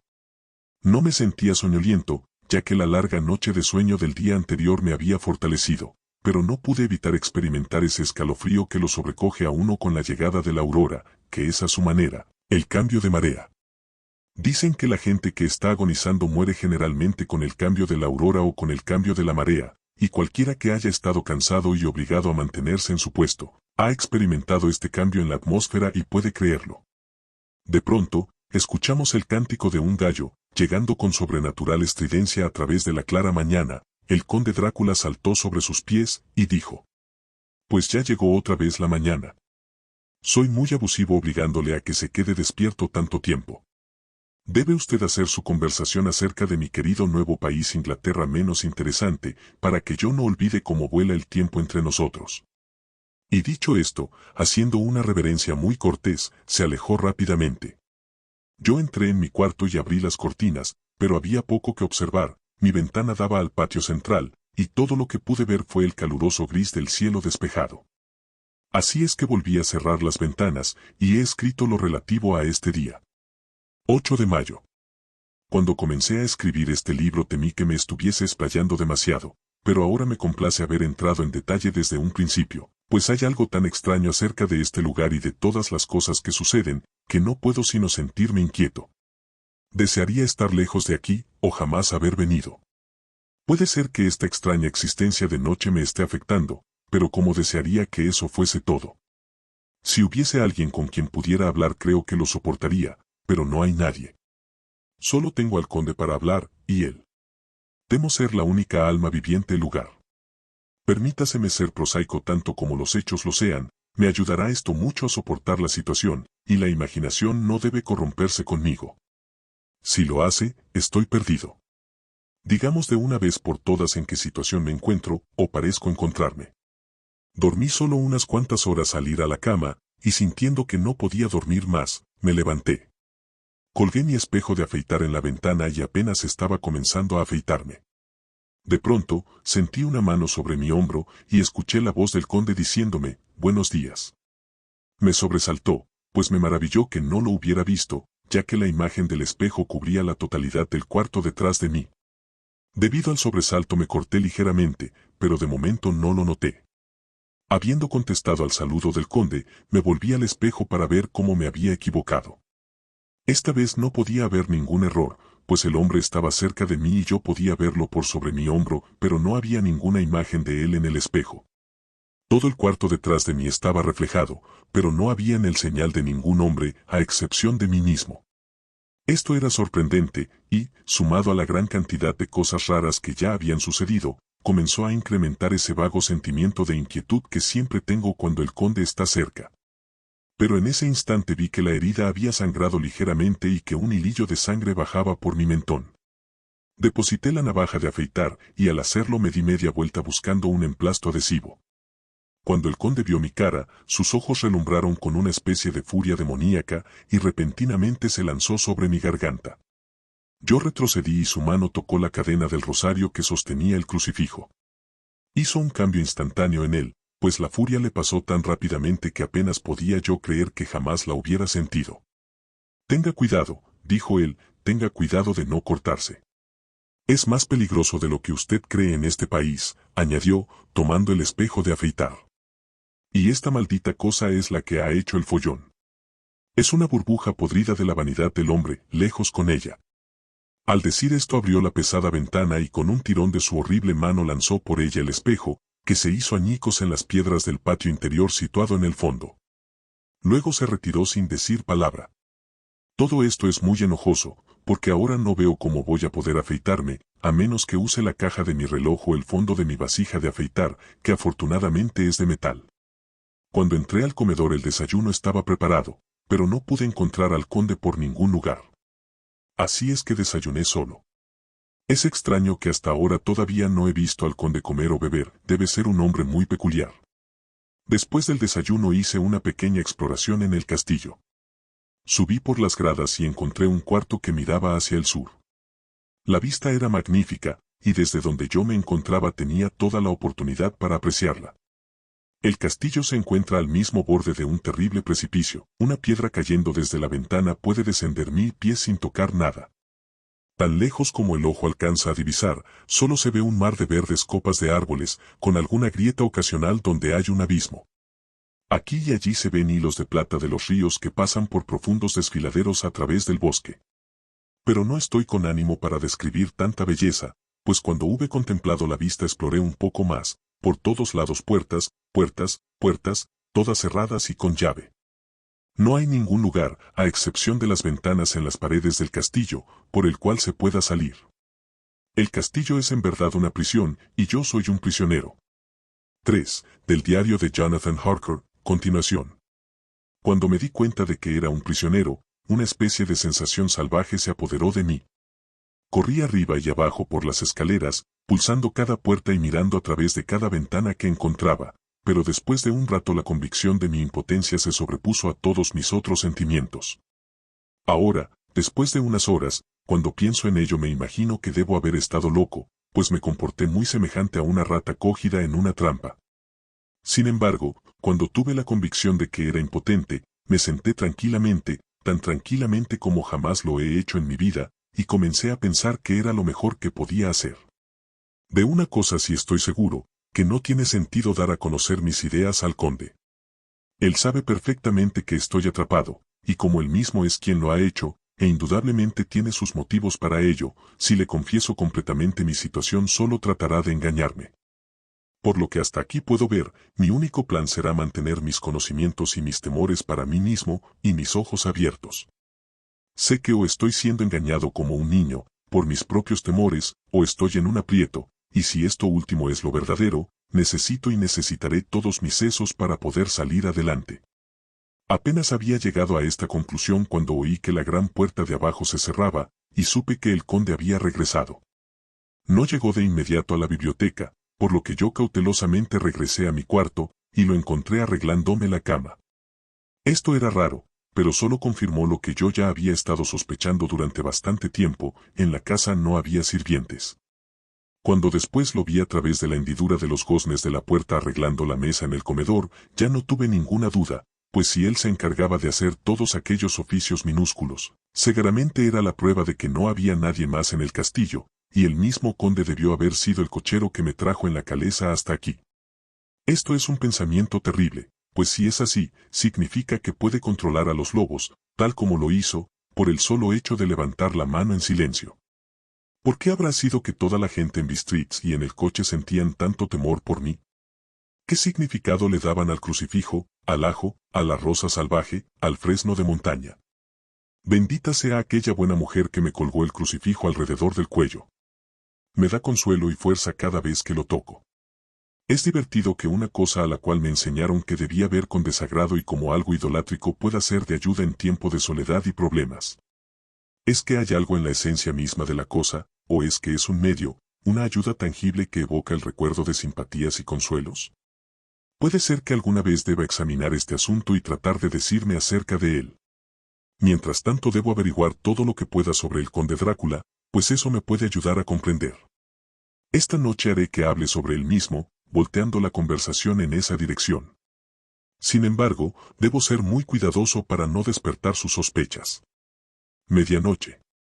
He tenido una larga conversación con el conde. Le hice unas cuantas preguntas acerca de la historia de Transilvania y él respondió al tema en forma maravillosa. Al hablar de cosas y personas, y especialmente de batallas, habló como si hubiese estado presente en todas ellas.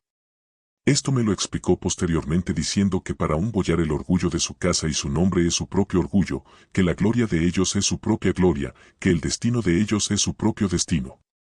Siempre que habló de su casa se refería a ella diciendo nosotros, y casi todo el tiempo habló en plural, tal como hablan los reyes. Me gustaría poder escribir aquí exactamente todo lo que él dijo, pues para mí resulta extremadamente fascinante. Parecía estar ahí toda la historia del país. A medida que hablaba se fue excitando, y se paseó por el cuarto tirando de sus grandes bigotes blancos y sujetando todo lo que tenía en sus manos como si fuese a estrujarlo a pura fuerza. Dijo una cosa que trataré de describir lo más exactamente posible que pueda, pues a su manera, en ella está narrada toda la historia de su raza. Nosotros los ezequelios tenemos derecho a estar orgullosos, pues por nuestras venas circula la sangre de muchas razas bravías que pelearon como pelean los leones por su señorío. Aquí, en el torbellino de las razas europeas, la tribu Ugric trajo desde Islandia el espíritu de lucha que Thor y Woden les habían dado, y cuyos berserkers demostraron tan clara e intensamente en las costas de Europa, que digo, y de Asia y de África también, que la misma gente creyó que habían llegado los propios hombres lobos. Aquí también, cuando llegaron, encontraron a los hunos, cuya furia guerrera había barrido la tierra como una llama viviente, de tal manera que la gente moribunda creía que en sus venas corría la sangre de aquellas brujas antiguas, quienes expulsadas de Seitia se acoplaron con los diablos en el desierto. Tontos, tontos. ¿Qué diablo o qué bruja ha sido alguna vez tan grande como Atila, cuya sangre está en estas venas? Dijo, levantando sus brazos. Puede ser extraño que nosotros seamos una raza conquistadora, que seamos orgullosos, que cuando los magiares, los lombardos, los avares, los búlgaros o los turcos se lanzaron por miles sobre nuestras fronteras nosotros los hayamos rechazado. Es extraño que cuando Arpad y sus legiones se desparramaron por la patria húngara nos encontraran aquí al llegar a la frontera, que el Onfoglala se completara aquí. Y cuando la inundación húngara se desplazó hacia el este, los ezequelios fueron proclamados parientes por los misteriosos magiares, y fue a nosotros durante siglos que se nos confió la guardia de la frontera de Turquía. Hay más que eso todavía, el interminable deber de la guardia de la frontera, pues como dicen los turcos el agua duerme, y el enemigo vela. ¿Quién más feliz que nosotros entre las 4 naciones recibió la espada ensangrentada, o corrió más rápidamente al lado del rey cuando éste lanzaba su grito de guerra? ¿Cuándo fue redimida la gran vergüenza de la nación, la vergüenza de Kasova, cuando las banderas de los valacos y de los magiares cayeron abatidas bajo la creciente?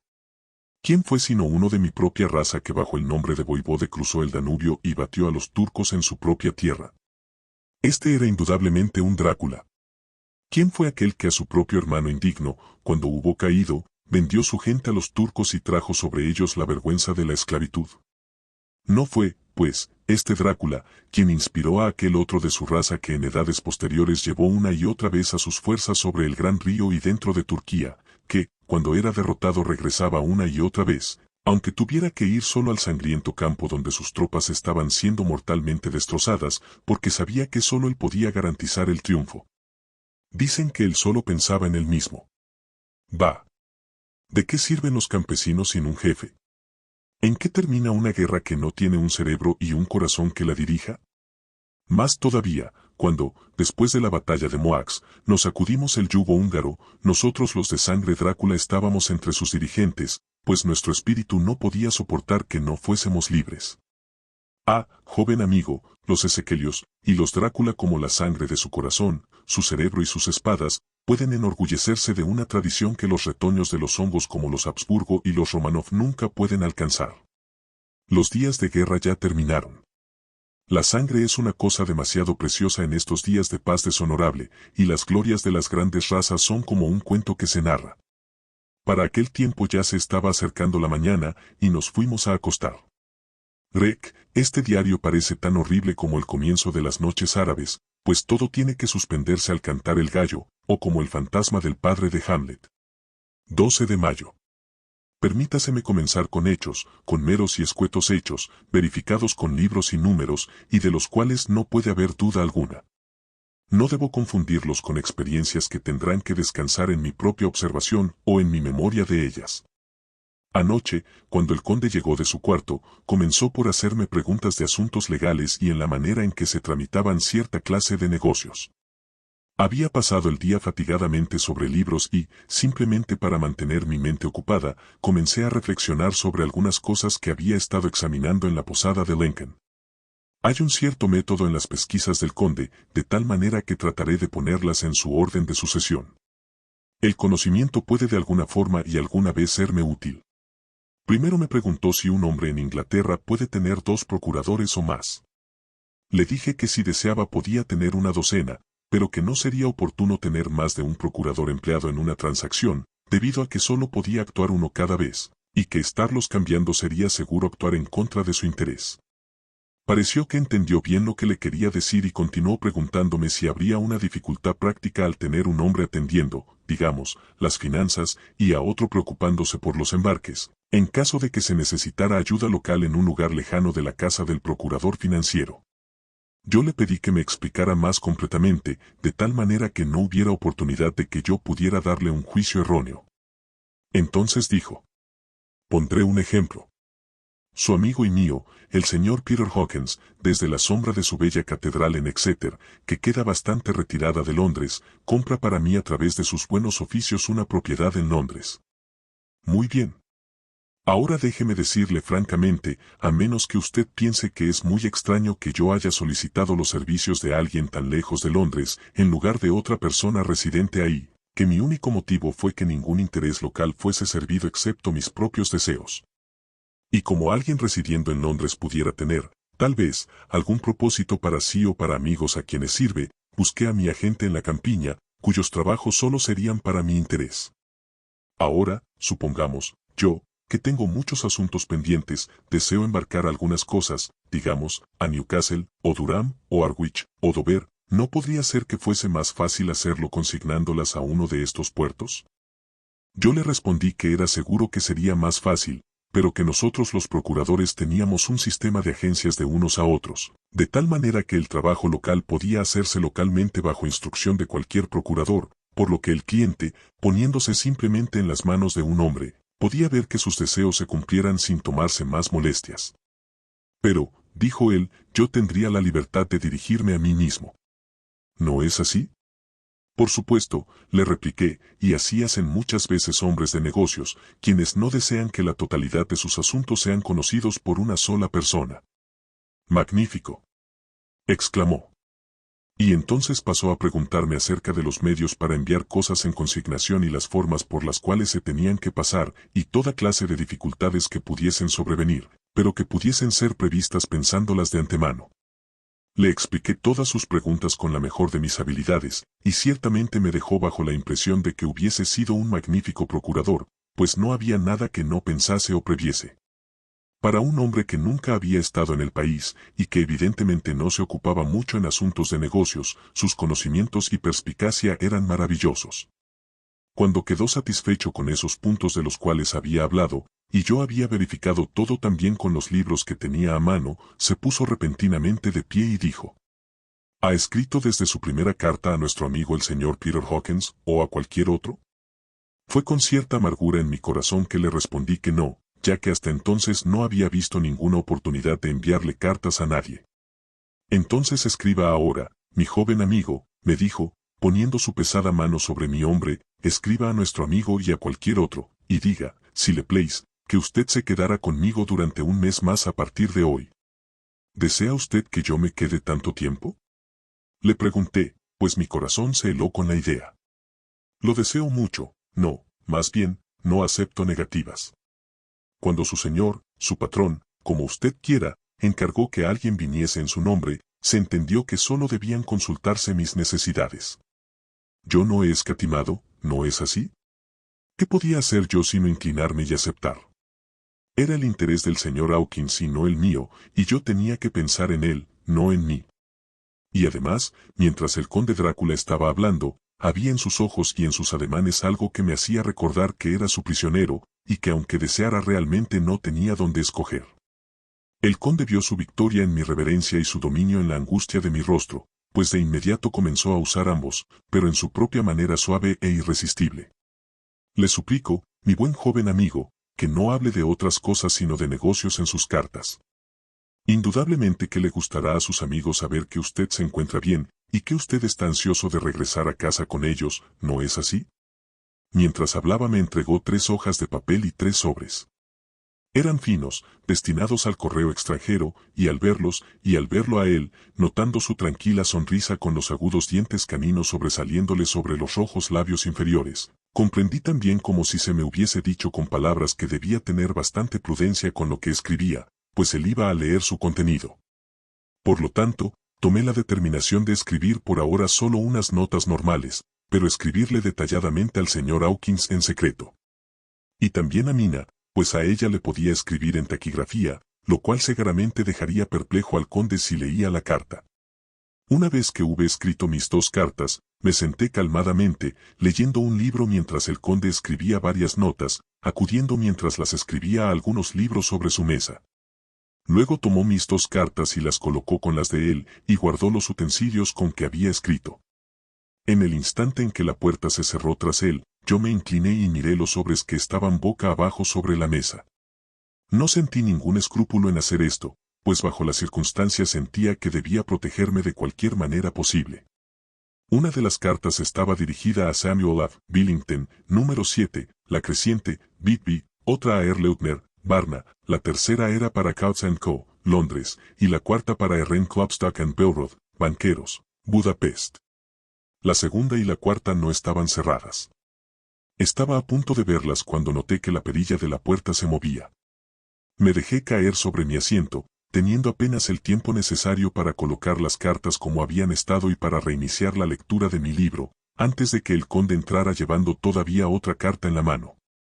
Tomó todas las otras misivas que estaban sobre la mesa y las estampó cuidadosamente, y luego, volviéndose a mí, dijo: «Confío en que usted me perdonará, pero tengo mucho trabajo en privado que hacer esta noche. Espero que usted encuentre todas las cosas que necesita». Ya en la puerta se volvió, y después de un momento de pausa, dijo: «Permítame que le aconseje, mi querido joven amigo, no, permítame que le advierta con toda seriedad que en caso de que usted deje estos cuartos, por ningún motivo se quede dormido en cualquier otra parte del castillo. Es viejo y tiene muchas memorias, y hay muchas pesadillas para aquellos que no duermen sabiamente. Se lo advierto. En caso de que el sueño lo dominase ahora o en otra oportunidad o esté a punto de dominarlo, regrese deprisa a su propia habitación o a estos cuartos, pues entonces podrá descansar a salvo. Pero no siendo usted cuidadoso a este respecto, entonces, terminó su discurso de una manera horripilante, pues hizo un movimiento con las manos como si se las estuviera lavando. Yo casi le entendí.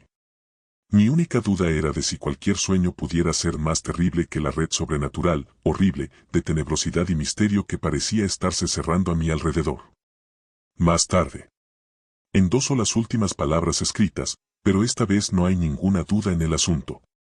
No tendré ningún miedo de dormir en cualquier lugar donde él no esté. He colocado el crucifijo sobre la cabeza de mi cama porque así me imagino que mi descanso está más libre de pesadillas. Y ahí permanecerá. Cuando me dejó, yo me dirigí a mi cuarto. Después de cierto tiempo, al no escuchar ningún ruido, salí y subí al graderío de piedras desde donde podía ver hacia el sur. Había cierto sentido de la libertad en esta vasta extensión, aunque me fuese inaccesible, comparada con la estrecha oscuridad del patio interior. Al mirar hacia afuera, sentí sin ninguna duda que estaba prisionero, y me pareció que necesitaba un respiro de aire fresco, aunque fuese en la noche. Estoy comenzando a sentir que esta existencia nocturna me está afectando. Me está destruyendo mis nervios. Me asusto de mi propia sombra y estoy lleno de toda clase de terribles imaginaciones. Dios sabe muy bien que hay motivos para mi terrible miedo en este maldito lugar. Miré el bello paisaje, bañado en la tenue luz amarilla de la luna, hasta que casi era como la luz del día.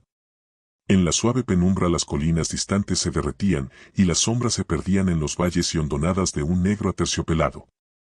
La mera belleza pareció alegrarme, había paz y consuelo en cada respiración que inhalaba. Al reclinarme sobre la ventana mi ojo fue captado por algo que se movía un piso más abajo y algo hacia mi izquierda, donde imagino, por el orden de las habitaciones, que estarían las ventanas del cuarto del propio conde. La ventana en la cual yo me encontraba era alta y profunda, cavada en piedra, y aunque el tiempo y el clima la habían gastado, todavía estaba completa. Pero evidentemente hacía mucho que el marco había desaparecido. Me coloqué detrás del cuadro de piedras y miré atentamente. Lo que vi fue la cabeza del conde saliendo de la ventana. No le vi la cara, pero supe que era él por el cuello y el movimiento de su espalda y sus brazos.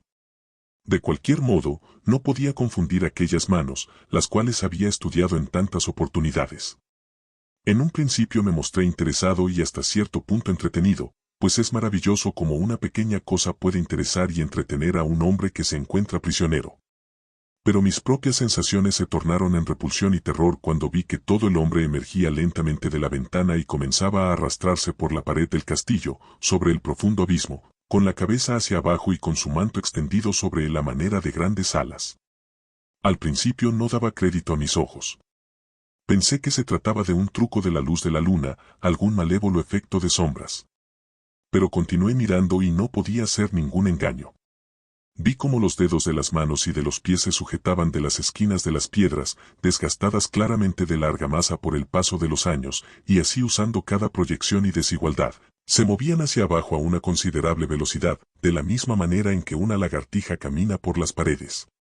¿Qué clase de hombre es este, o qué clase de ente con apariencia de hombre?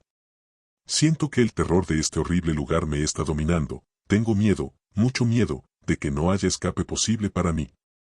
Estoy rodeado de tales terrores que no me atrevo a pensar en ellos. 15 de mayo. Una vez más he visto al conde deslizarse como lagartija. Caminó hacia abajo, un poco de lado, durante unos 100 pies y tendiendo hacia la izquierda. Allí desapareció en un agujero o ventana. Cuando su cabeza hubo desaparecido, me incliné hacia afuera tratando de ver más, pero sin resultado, ya que la distancia era demasiado grande como para proporcionarme un ángulo visual favorable. Pero entonces ya sabía yo que había abandonado el castillo, y pensé que debía aprovechar la oportunidad para explorar más de lo que hasta entonces me había atrevido a ver. Regresé al cuarto, y tomando una lámpara, probé todas las puertas. Todas estaban cerradas con llave, tal como lo había esperado, y las cerraduras eran comparativamente nuevas. Entonces, descendí por las gradas de piedra al corredor por donde había entrado originalmente.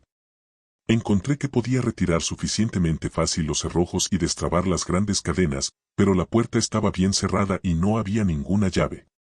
La llave debía estar en el cuarto del conde. Tengo que vigilar en caso de que su puerta esté sin llave, de manera que pueda conseguirla y escaparme. Continué haciendo un minucioso examen de varias escalinatas y pasadizos y pulsé todas las puertas que estaban ante ellos. Una o dos habitaciones cerca del corredor estaban abiertas, pero no había nada en ellas, nada que ver excepto viejos muebles, polvorientos por el viento y carcomidos de la polilla. Por fin, sin embargo, encontré una puerta al final de la escalera, la cual, aunque parecía estar cerrada con llave, cedió un poco a la presión. La empujó más fuertemente y descubrí que en verdad no estaba cerrada con llave, sino que la resistencia provenía de que los goznes se habían caído un poco y que la pesada puerta descansaba sobre el suelo. Allí había una oportunidad que bien pudiera ser única, de tal manera que hice un esfuerzo supremo, y después de muchos intentos la forcé hacia atrás de manera que podía entrar. Me encontraba en aquellos momentos en un ala del castillo mucho más a la derecha que los cuartos que conocía y un piso más abajo. Desde las ventanas pude ver que la serie de cuartos estaban situados a lo largo hacia el sur del castillo, con las ventanas de la última habitación viendo tanto al este como al sur. De ese último lado, tanto como del anterior, había un gran precipicio. El castillo estaba construido en la esquina de una gran peña, de tal manera que era casi inexpugnable en 3 de sus lados, y grandes ventanas estaban colocadas aquí donde ni la honda, ni el arco, ni la culebrina podían alcanzar, siendo aseguradas así luz y comodidad, a una posición que tenía que ser resguardada. Hacia el oeste había un gran valle, y luego, levantándose allá muy lejos, una gran cadena de montañas dentadas, elevándose pico a pico, donde la piedra desnuda estaba salpicada por fresnos de montaña y abrojos, cuyas raíces se agarraban de las rendijas, hendiduras y rajaduras de las piedras.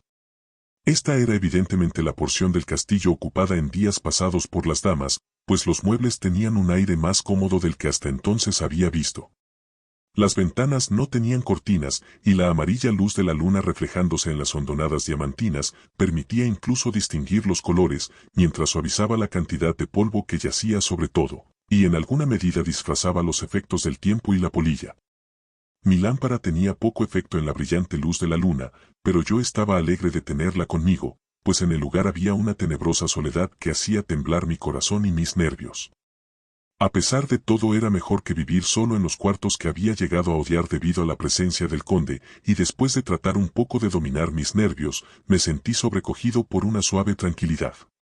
Y aquí me encuentro, sentado en una pequeña mesa de roble donde en tiempos antiguos alguna bella dama solía tomar la pluma, con muchos pensamientos y más rubores, para mal escribir su carta de amor, escribiendo en mi diario en taquigrafía todo lo que ha pasado desde que lo cerré por última vez.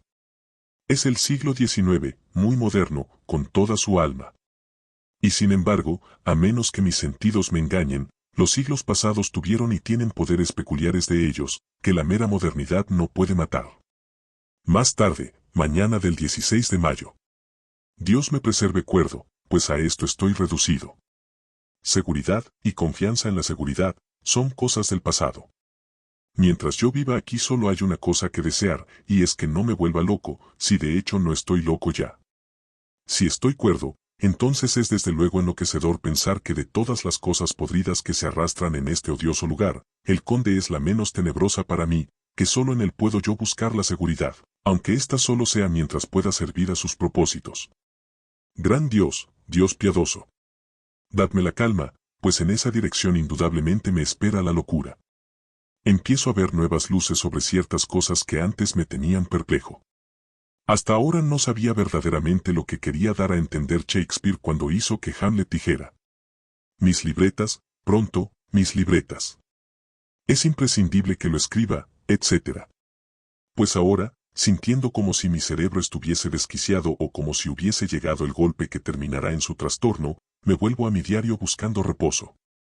El hábito de anotar todo minuciosamente debe ayudarme a tranquilizar. La misteriosa advertencia del conde me asustó, pero más me asusta ahora cuando pienso en ella, pues para lo futuro tiene un terrorífico poder sobre mí. Tendré dudas de todo lo que me diga. Una vez que hube escrito en mi diario y que hube colocado nuevamente la pluma y el libro en el bolsillo, me sentí soñoliento. Recordé inmediatamente la advertencia del conde, pero fue un placer desobedecerla. La sensación de sueño me había aletargado, y con ella la obstinación que trae el sueño como un forastero. La suave luz de la luna me calmaba, y la vasta extensión afuera me daba una sensación de libertad que me refrescaba. Hice la determinación de no regresar aquella noche a las habitaciones llenas de espantos, sino que dormir aquí donde, antaño, damas se habían sentado y cantado y habían vivido dulces vidas mientras sus suaves pechos se entristecían por los hombres alejados en medio de guerras cruentas. Saqué una amplia cama de su puesto cerca de una esquina, para poder, al acostarme, mirar el hermoso paisaje al este y al sur, y sin pensar y sin tener en cuenta el polvo, me dispuse a dormir. Supongo que debo haberme quedado dormido, así lo espero, pero temo, pues todo lo que siguió fue tan extraordinariamente real, tan real, que ahora sentado aquí a plena luz del sol de la mañana, no puedo pensar de ninguna manera que estaba dormido. No estaba solo. El cuarto estaba lo mismo, sin ningún cambio de ninguna clase desde que yo había entrado en él. A la luz de la brillante luz de la luna podía ver mis propias pisadas marcadas donde había perturbado la larga acumulación de polvo. En la luz de la luna al lado opuesto donde yo me encontraba estaban 3 jóvenes mujeres, mejor dicho 3 damas, debido a su vestido y a su porte. En el momento en que las vi pensé que estaba soñando, pues, aunque la luz de la luna estaba detrás de ellas, no proyectaba ninguna sombra sobre el suelo. Se me acercaron y me miraron por un tiempo, y entonces comenzaron a murmurar entre ellas: Dos eran de pelo oscuro y tenían altas narices aguileñas, como el conde, y grandes y penetrantes ojos negros, que casi parecían ser rojos contrastando con la pálida luna amarilla. La otra era rubia, increíblemente rubia, con grandes mechones de dorado pelo ondulado y ojos como pálidos zafiros. Me pareció que de alguna manera yo conocía su cara, y que la conocía en relación con algún sueño tenebroso, pero de momento no pude recordar dónde ni cómo. Las tres tenían dientes blancos brillantes que refulgían como perlas contra el rubí de sus labios voluptuosos. Algo había en ellas que me hizo sentirme inquieto, un miedo a la vez nostálgico y mortal. Sentí en mi corazón un deseo malévolo, llameante, de que me besaran con esos labios rojos. No está bien que yo anote esto, en caso de que algún día encuentre los ojos de Mina y la haga padecer, pero es la verdad. Murmuraron entre sí, y entonces las tres rieron, con una risa argentina, musical, pero tan dura como si su sonido jamás hubiese pasado a través de la suavidad de unos labios humanos. Era como la dulzura intolerable, tintineante, de los vasos de agua cuando son tocados por una mano diestra. La mujer rubia sacudió coquetamente la cabeza, y las otras dos insistieron en ella. Una dijo: «Adelante.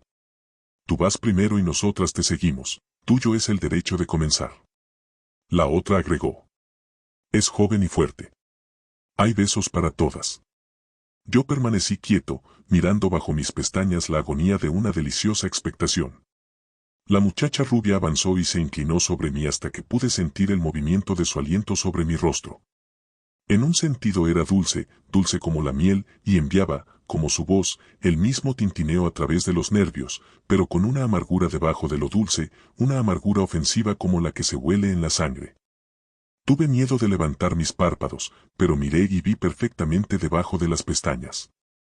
La muchacha se arrodilló y se inclinó sobre mí, regocijándose simplemente.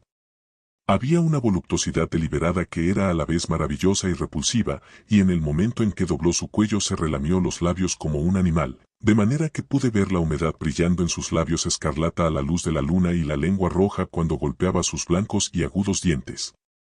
Su cabeza descendió y descendió a medida que los labios pasaron a lo largo de mi boca y mentón y parecieron posarse sobre mi garganta. Entonces hizo una pausa y pude escuchar el agitado sonido de su lengua que lamía sus dientes y labios, y pude sentir el caliente aliento sobre mi cuello. Entonces la piel de mi garganta comenzó a hormiguear como le sucede a la carne de uno cuando la mano que le va a hacer cosquillas se acerca cada vez más y más. Pude sentir el toque suave, tembloroso, de los labios en la piel supersensitiva de mi garganta, y la fuerte presión de dos dientes agudos, simplemente tocándome y deteniéndose ahí. Cerré mis ojos en un lánguido éxtasis y esperé con el corazón latiéndome fuertemente. Pero en ese instante, otra sensación me recorrió tan rápida como un relámpago. Fui consciente de la presencia del conde, y de su existencia como envuelto en una tormenta de furia. Al abrirse mis ojos involuntariamente, vi su fuerte mano sujetando el delicado cuello de la mujer rubia, y con el poder de un gigante arrastrándola hacia atrás, con sus ojos azules transformados por la furia, los dientes blancos apretados por la ira y sus pálidas mejillas encendidas por la pasión. Pero el conde. Jamás imaginé yo tal arrebato y furia ni en los demonios del infierno. Sus ojos positivamente despedían llamas. La roja luz en ellos era espeluznante, como si detrás de ellos se encontraran las llamas del propio infierno. Su rostro estaba mortalmente pálido y las líneas de él eran duras como alambres retorcidos, las espesas cejas, que se unían sobre la nariz, parecían ahora una palanca de metal incandescente y blanco. Con un fiero movimiento de su mano, lanzó a la mujer lejos de él, y luego gesticuló ante las otras como si las estuviese rechazando. Era el mismo gesto imperioso que yo había visto se usara con los lobos. En una voz que, aunque baja y casi un susurro, pareció cortar el aire y luego resonar por toda la habitación, les dijo: ¿Cómo se atreve cualquiera de vosotras a tocarlo? ¿Cómo os atrevéis a poner vuestros ojos sobre él cuando yo os lo he prohibido? Atrás, os digo a todas. Este hombre me pertenece. Cuidaos de meteros con él, o tendréis que veroslas conmigo. La muchacha rubia, con una risa de coquetería rival, se volvió para responderle: Tú mismo jamás has amado, tú nunca amas. Al oír esto las otras mujeres le hicieron eco, y por el cuarto resonó una risa tan lúgubre, dura y despiadada, que casi me desmayé al escucharla. Parecía el placer de los enemigos. Entonces el conde se volvió después de mirar atentamente mi cara, y dijo en un suave susurro. Sí, yo también puedo amar, vosotras mismas lo sabéis por el pasado. ¿No es así? Bien, ahora os prometo que cuando haya terminado con él os dejaré besarlo tanto como queráis. Ahora idos, idos. Debo despertarle porque hay trabajo que hacer. ¿Es que no vamos a tener nada hoy por la noche? Preguntó una de ellas, con una risa contenida, mientras señalaba hacia una bolsa que él había tirado sobre el suelo y que se movía como si hubiese algo vivo allí. Por toda respuesta, él hizo un movimiento de cabeza. Una de las mujeres saltó hacia adelante y abrió la bolsa. Si mis oídos no me engañaron, se escuchó un suspiro y un lloriqueo como el de un niño de pecho. Las mujeres rodearon la bolsa, mientras yo permanecía petrificado de miedo. Pero al mirar otra vez ya habían desaparecido, y con ellas la horripilante bolsa. No había ninguna puerta cerca de ellas, y no es posible que hayan pasado sobre mí sin yo haberlo notado. Pareció que simplemente se desvanecían en los rayos de la luz de la luna y salían por la ventana, pues yo pude ver afuera las formas tenues de sus sombras, un momento antes de que desaparecieran por completo. Entonces el horror me sobrecogió, y me hundí en la inconsciencia. 4. Del diario de Jonathan Harker, continuación. Desperté en mi propia cama. Si es que no ha sido todo un sueño, el conde me debe de haber traído en brazos hasta aquí. Traté de explicarme el suceso, pero no pude llegar a ningún resultado claro. Para estar seguro, había ciertas pequeñas evidencias, tales como que mi ropa estaba doblada y arreglada de manera extraña. Mi reloj no tenía cuerda, y yo estoy rigurosamente acostumbrado a darle cuerda como última cosa antes de acostarme, y otros detalles parecidos. Pero todas estas cosas no son ninguna prueba definitiva, pues pueden ser evidencias de que mi mente no estaba en su estado normal, y, por una u otra causa, la verdad es que había estado muy excitado. Tengo que observar para probar. De una cosa me alegro, si fue el conde el que me trajo hasta aquí y me desvistió, debe haberlo hecho todo deprisa, pues mis bolsillos estaban intactos. Estoy seguro de que este diario hubiera sido para él un misterio que no hubiera soportado. Se lo habría llevado o lo habría destruido. Al mirar en torno de este cuarto, aunque ha sido tan intimidante para mí, veo que es ahora una especie de santuario, pues nada puede ser más terrible que esas monstruosas mujeres que estaban allí, están esperando para chuparme la sangre. 18 de mayo. He estado otra vez abajo para echar otra mirada al cuarto aprovechando la luz del día, pues debo saber la verdad. Cuando llegué a la puerta al final de las gradas la encontré cerrada. Había sido empujada con tal fuerza contra el batiente que parte de la madera se había astillado. Pude ver que el cerrojo de la puerta no se había corrido, pero la puerta se encuentra atrancada por el lado de adentro. Temo que no haya sido un sueño, y debo actuar de acuerdo con esta suposición. 19 de mayo. Es seguro que estoy en las redes. Anoche el conde me pidió, en el más suave de los tonos, que escribiera 3 cartas, una diciendo que mi trabajo aquí ya casi había terminado, y que saldría para casa dentro de unos días, otra diciendo que salía a la mañana siguiente de que escribía la carta, y una tercera afirmando que había dejado el castillo y había llegado a Bistritz.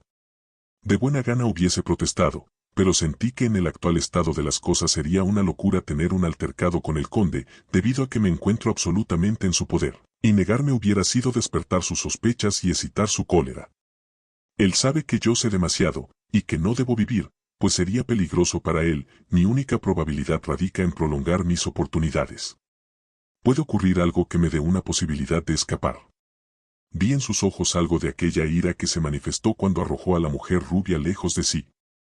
Me explicó que los empleos eran pocos e inseguros, y que al escribir ahora seguramente le daría tranquilidad a mis amigos, y me aseguró con tanta insistencia que enviaría las últimas cartas, las cuales serían detenidas en Bistritz hasta el tiempo oportuno en caso de que el azar permitiera que yo prolongara mi estancia, que oponérmele hubiera sido crear nuevas sospechas. Por lo tanto, pretendí estar de acuerdo con sus puntos de vista y le pregunté qué fecha debía poner en las cartas. Él calculó un minuto.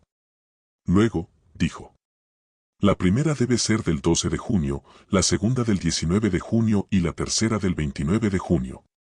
Ahora sé hasta cuándo viviré. Dios me ampare. 28 de mayo. Se me ofrece una oportunidad para escaparme, o al menos para enviar un par de palabras a casa. Una banda de cíngaros ha venido al castillo y han acampado en el patio interior. Estos no son otra cosa que gitanos, tengo ciertos datos de ellos en mi libro. Son peculiares de esta parte del mundo, aunque se encuentran aliados a los gitanos ordinarios en todos los países. Hay miles de ellos en Hungría y Transilvania viviendo casi siempre al margen de la ley.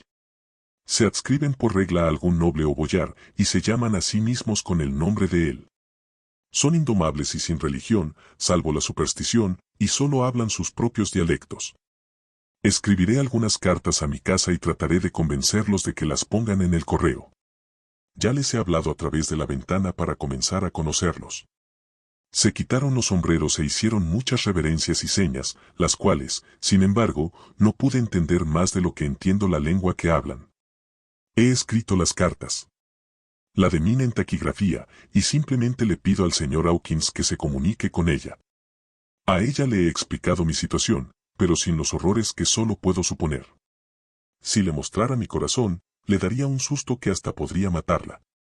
En caso de que las cartas no pudiesen ser despachadas, el conde no podrá conocer mi secreto ni tampoco el alcance de mis conocimientos.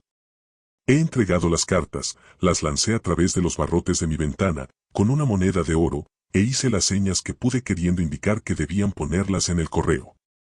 El hombre que las recogió las apretó contra su corazón y se inclinó, y luego las metió en su gorra. No pude hacer más. Regresé sigilosamente a la biblioteca y comencé a leer. Como el conde no vino, he escrito aquí. El conde ha venido. Se sentó a mi lado y me dijo con la más suave de las voces al tiempo que abría dos cartas. Los gitanos me han dado estas, de las cuales, aunque no sé de dónde provienen, por supuesto me ocuparé. Debe haberla mirado antes, una es de usted, y dirigida a mi amigo Peter Hawkins, la otra, y aquí vio él por primera vez los extraños símbolos al abrir el sobre, y la turbia mirada le apareció en el rostro y sus ojos refulgieron malignamente, la otra es una cosa vil, un insulto a la amistad y a la hospitalidad. No está firmada, así es que no puede importarnos. Y entonces, con gran calma, sostuvo la carta y el sobre en la llama de la lámpara hasta que se consumieron. Después de eso, continuó. La carta para Hawkins, esa, por supuesto, ya que es suya, la enviaré. Sus cartas son sagradas para mí. Perdone usted, mi amigo, que sin saberlo haya roto el sello. ¿No quiere usted meterla en otro sobre? Me extendió la carta, y con una reverencia cortés me dio un sobre limpio. Yo solo pude escribir nuevamente la dirección y se lo devolví en silencio. Cuando salió del cuarto escuché que la llave giraba suavemente. Un minuto después fui a ella y traté de abrirla. La puerta estaba cerrada con llave. Cuando, 1 o 2 horas después, el conde entró silenciosamente en el cuarto, su llegada me despertó, pues me había dormido en el sofá. Estuvo muy cortés y muy alegre a su manera, y viendo que yo había dormido, dijo: «De modo, mi amigo, que usted está cansado. Váyase a su cama. Allí es donde podrá descansar más seguro. Puede que no tenga el placer de hablar por la noche con usted, ya que tengo muchas tareas pendientes, pero deseo que duerma tranquilo». Me fui a mi cuarto y me acosté en la cama, raro es de decir, dormí sin soñar. La desesperación tiene sus propias calmas. 31 de mayo. Esta mañana, cuando desperté, pensé que sacaría algunos papeles y sobres de mi portafolios y los guardaría en mi bolsillo, de manera que pudiera escribir en caso de encontrar alguna oportunidad, pero otra vez una sorpresa me esperaba. Una gran sorpresa. No pude encontrar ni un pedazo de papel. Todo había desaparecido, junto con mis notas, mis apuntes relativos al ferrocarril y al viaje, mis credenciales. De hecho, todo lo que me pudiera ser útil una vez que yo saliera del castillo. Me senté y reflexioné unos instantes, entonces se me ocurrió una idea y me dirigí a buscar mi maleta ligera y al guardarropa donde había colocado mis trajes. El traje con que había hecho el viaje había desaparecido, y también mi abrigo y mi manta, no pude encontrar huellas de ellos por ningún lado. Esto me pareció una nueva villanía.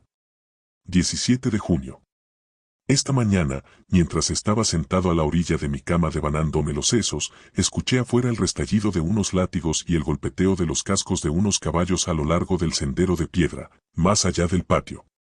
Con alegría me dirigí rápidamente a la ventana y vi cómo entraban en el patio 2 grandes diligencias, cada una de ellas tirada por 8 briosos corceles, Y a la cabeza de cada una de ellas un par de eslovacos tocados con anchos sombreros, cinturones tachonados con grandes clavos, sucias pieles de cordero y altas botas. También llevaban sus largas duelas en la mano. Corrí hacia la puerta, intentando descender para tratar de alcanzarlos en el corredor principal, que pensé debía estar abierto esperándolos. Una nueva sorpresa me esperaba, mi puerta estaba atrancada por fuera. Entonces, corrí hacia la ventana y les grité. Me miraron estúpidamente y señalaron hacia mí, pero en esos instantes el atamán de los gitanos salió, y viendo que señalaban hacia mi ventana, dijo algo, por lo que ellos se echaron a reír. Después de eso ningún esfuerzo mío, ningún lastimero ni agonizante grito los movió a que me volvieran a ver. Resueltamente me dieron la espalda y se alejaron. Los coches contenían grandes cajas cuadradas, con agarraderas de cuerda gruesa. Evidentemente estaban vacías por la manera fácil con que los eslovacos las descargaron, y por la resonancia al arrastrarlas por el suelo. Cuando todas estuvieron descargadas y agrupadas en un montón en una esquina del patio, los eslovacos recibieron algún dinero del gitano, y después de escupir sobre él para que les trajera suerte, cada uno se fue a su correspondiente carruaje, caminando perezosamente. Poco después escuché el restallido de sus látigos morirse en la distancia. 24 de junio, antes del amanecer. Anoche el conde me dejó muy temprano y se encerró en su propio cuarto. Tan pronto como me atreví, corrí subiendo por la escalera de caracol y miré por la ventana que da hacia el sur. Pensé que debía vigilar al conde, pues algo estaba sucediendo. Los gitanos están acampados en algún lugar del castillo y le están haciendo algún trabajo. Lo sé, porque de vez en cuando escucho a lo lejos el apagado ruido como de zapapicos y palas, y, sea lo que sea, debe ser la terminación de alguna horrenda villanía. Había estado viendo por la ventana algo menos de media hora cuando vi que algo salía de la ventana del conde. Retrocedí y observé cuidadosamente, y vi salir al hombre. Fue una sorpresa para mí descubrir que se había puesto el traje que yo había usado durante mi viaje hacia este lugar, y que de su hombro colgaba la terrible bolsa que yo había visto que las mujeres se habían llevado. No podía haber duda acerca de sus propósitos, y además con mi indumentaria. Esta es, entonces, su nueva treta diabólica, permitirá que otros me vean, de manera que por un lado quede la evidencia de que he sido visto en los pueblos o aldeas poniendo mis propias cartas al correo, y por el otro lado, que cualquier maldad que él pueda hacer sea atribuida por la gente de la localidad a mi persona. Me enfurece pensar que esto pueda seguir así, y mientras tanto yo permanezco encerrado aquí, como un verdadero prisionero, pero sin esa protección de la ley que es incluso el derecho y la consolación de los criminales. Pensé que podría observar el regreso del conde, y durante largo tiempo me senté tenazmente al lado de la ventana. Entonces comencé a notar que había unas pequeñas manchas de prístina belleza flotando en los rayos de la luz de la luna. Eran como las más ínfimas partículas de polvo, y giraban en torbellinos y se agrupaban en cúmulos en forma parecida a las nebulosas. Las observé con un sentimiento de tranquilidad, y una especie de calma invadió todo mi ser. Me recliné en busca de una postura más cómoda, de manera que pudiera gozar más plenamente de aquel etéreo espectáculo. Algo me sobresaltó, un aullido leve, melancólico, de perros en algún lugar muy lejos en el valle allá abajo que estaba escondido a mis ojos. Sonó más fuertemente en los oídos, y las partículas de polvo flotante tomaron nuevas formas, como si bailasen al compás de una danza a la luz de la luna. Sentí hacer esfuerzos desesperados por despertar a algún llamado de mis instintos, no, más bien era mi propia alma la que luchaba y mi sensibilidad medio adormecida trataba de responder al llamado. Me estaban hipnotizando. El polvo bailó más rápidamente. Los rayos de la luna parecieron estremecerse al pasar cerca de mí en dirección a la oscuridad que tenía detrás.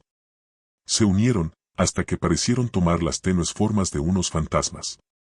Y entonces desperté completamente y en plena posesión de mis sentidos, y eché a correr gritando y huyendo del lugar. Las formas fantasmales que estaban gradualmente materializándose de los rayos de la luna eran las de aquellas 3 mujeres fantasmales a quienes me encontraba condenado. Huí, y me sentí un tanto más seguro en mi propio cuarto, donde no había luz de la luna y donde la lámpara ardía brillantemente. Después de que pasaron unas cuantas horas escuché algo moviéndose en el cuarto del conde, algo como un agudo gemido suprimido velozmente. Y luego todo quedó en silencio, en un profundo y horrible silencio que me hizo estremecer. Con el corazón latiéndome desaforadamente, pulsé la puerta, pero me encontraba encerrado con llave en mi prisión y no podía hacer nada. Me senté y me puse simplemente a llorar. Mientras estaba sentado escuché un ruido afuera, en el patio, el agonizante grito de una mujer.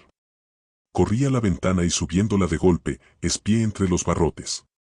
De hecho, ahí afuera había una mujer con el pelo desgreñado, agarrándose las manos sobre su corazón como víctima de un gran infortunio. Estaba reclinada contra la esquina del zaguán. Cuando vio mi cara en la ventana se lanzó hacia adelante, y gritó en una voz cargada con amenaza. «Monstruo, devuélveme a mi hijo». Cayó de rodillas, y alzando los brazos gritó algunas palabras en tonos que atormentaron mi corazón. Luego se arrancó el pelo y se golpeó el pecho, y se abandonó a todas las violencias de emoción extravagante. Finalmente, corrió, y, aunque yo no podía verla, podía escuchar cómo golpeaba con sus desnudas manos la puerta. En algún lugar bastante arriba de mí, probablemente en la torre, escuché la voz del conde llamando en su susurro duro y metálico. Su llamado pareció ser respondido desde lejos y por todos lados por los aullidos de los lobos.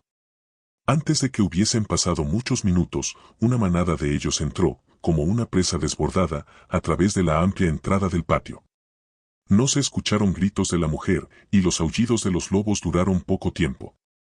Al poco rato se retiraron de uno en uno, todavía relamiéndose los hocicos.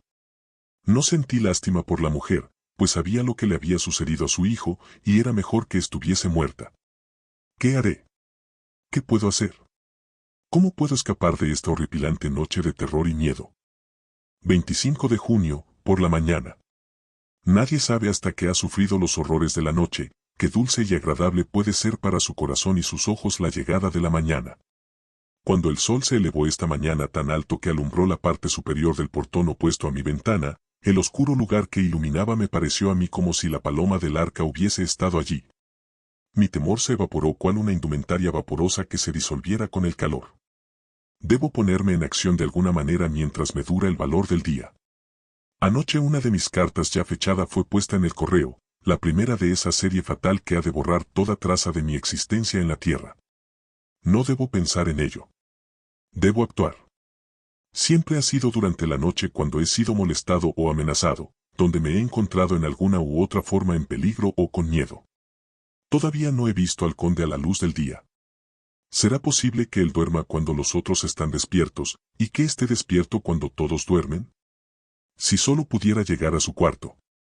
Pero no hay camino posible. La puerta siempre está cerrada, no hay manera para mí de llegar a él. Miento. Hay un camino, si uno se atreve a tomarlo. ¿Por dónde ha pasado su cuerpo? ¿Por qué no puede pasar otro cuerpo? Yo mismo lo he visto arrastrarse desde su ventana. ¿Por qué no puedo yo imitarlo, y arrastrarme para entrar por su ventana?